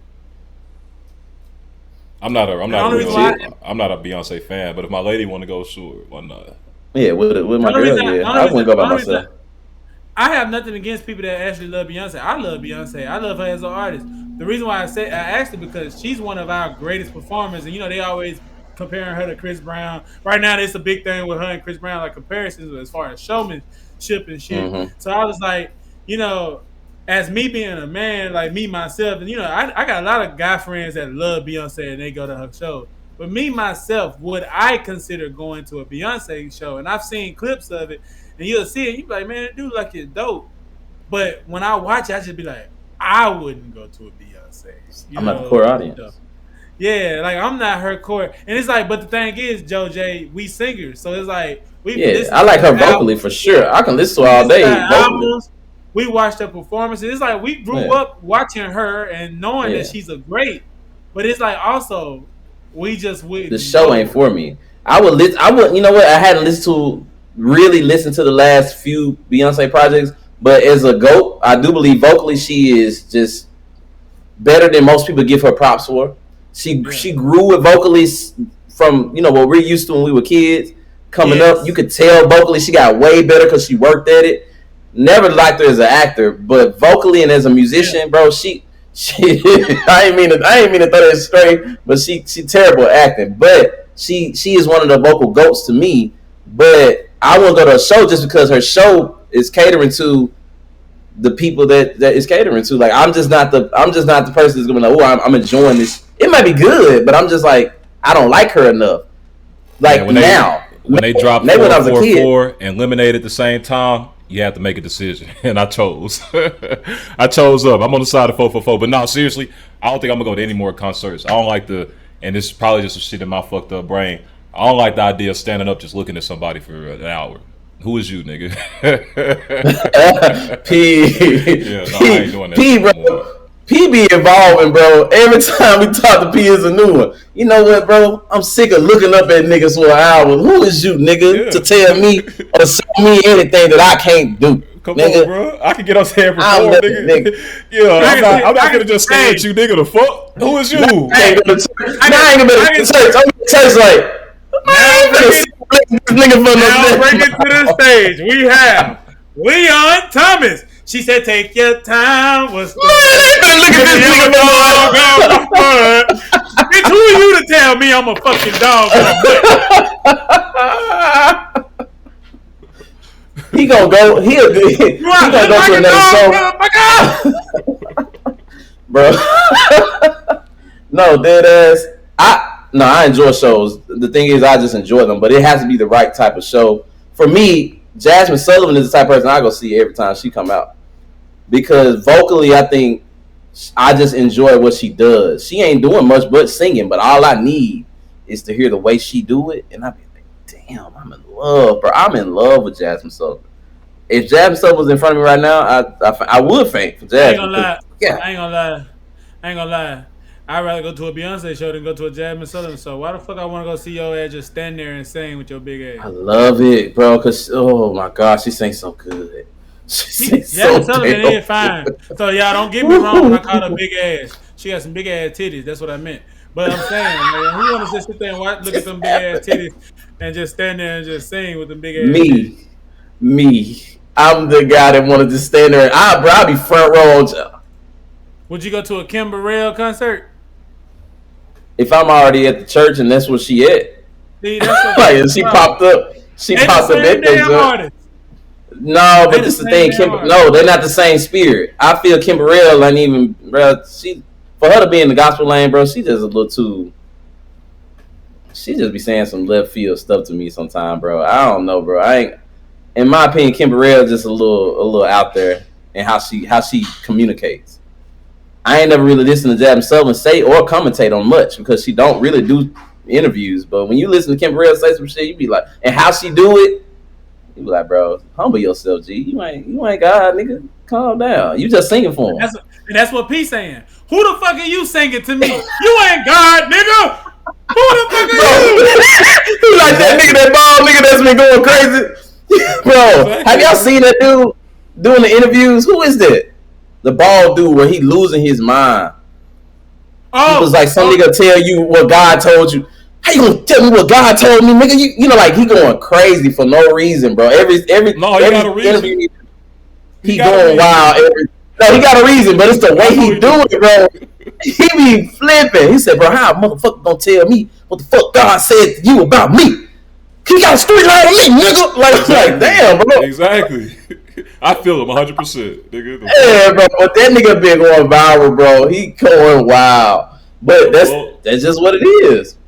How you gonna tell me what God told you to tell me? God told me already, nigga. And if he ain't told me already, then he ain't said it. I don't need to hear it. I don't need to hear it from nobody else because he gonna tell me what I need to know. What the fuck? Nah, bro. Jasmine Sullivan, I'm there every time. But all these other I ain't been to a lot of shows. I've been to the most shows since I've been in Dallas. Usually on dates. And usually they already pay for it. And I be like, then I feel like when Pat be saying I'm a bad bitch, I be feeling like a bad bitch those days. I be like, yeah. Hey man, I'm gonna be honest. I got a free ticket.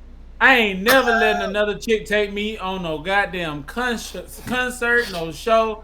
I ain't never letting no chick take me now basketball game. If she want to take me to a sports event, take me, baby. But I ain't letting nobody take me to another motherfucking concert because every time I get there and I see the other baddies there, now I feel like I done got pimped out because I got to sit there and be with you for the rest of the night when I really want to go talk to them. Yeah. All them vibes sports event make more sense. Yeah, all them vibes over there, and they over there dancing. I'm a dog, I'm a mate. And I'm over here being a chihuahua with your bitch ass. Shit locked in. I don't like it, but you want? She said, "You want to go get a drink?" Not really, not with you, but I'll go.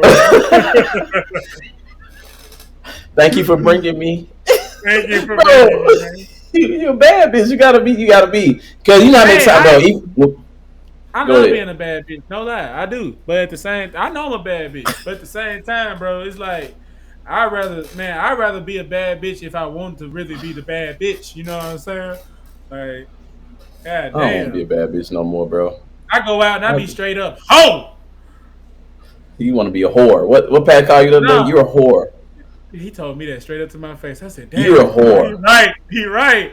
My face started like goddamn steaming. It started, I was like, Pat, yeah. he gonna say it later. Pat, he said it later. Man, P was right. I'm a whore. I'm a whore. I need to live in it. Good. The most beautiful thing in life is acceptance.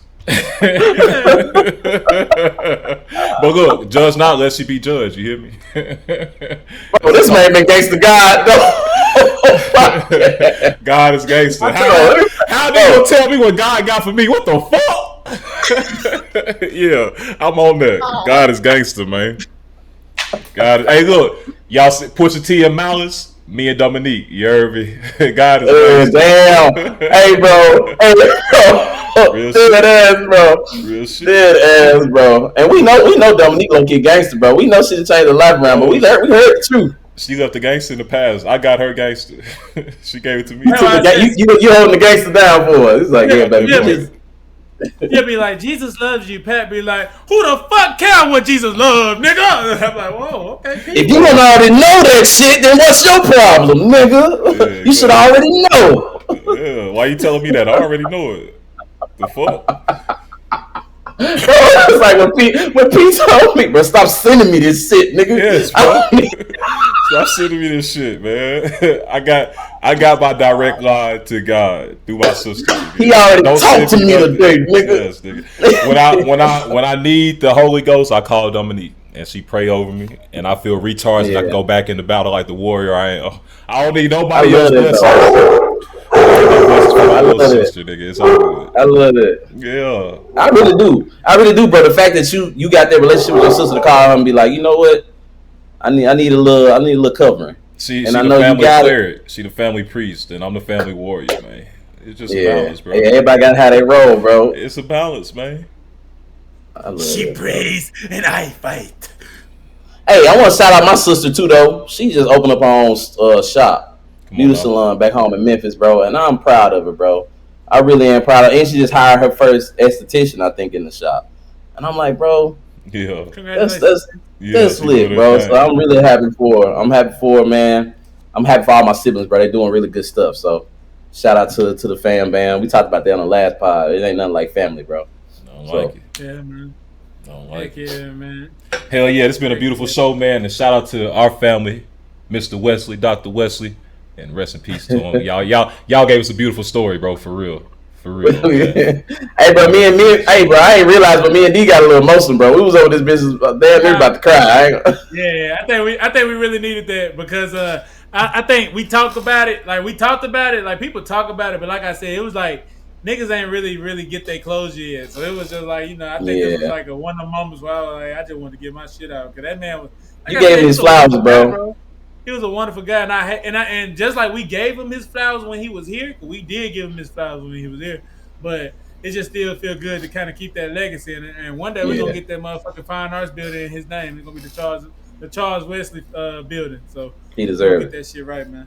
Come on, man! Shout out to Charles Wesley, bro. That is episode 19 of the 3130 Talk Show. I'm Big Nardo, Darius the One. I'm Darius the One. Jairus DeMarco, and we out of here. Peace. Man, we almost at bank there.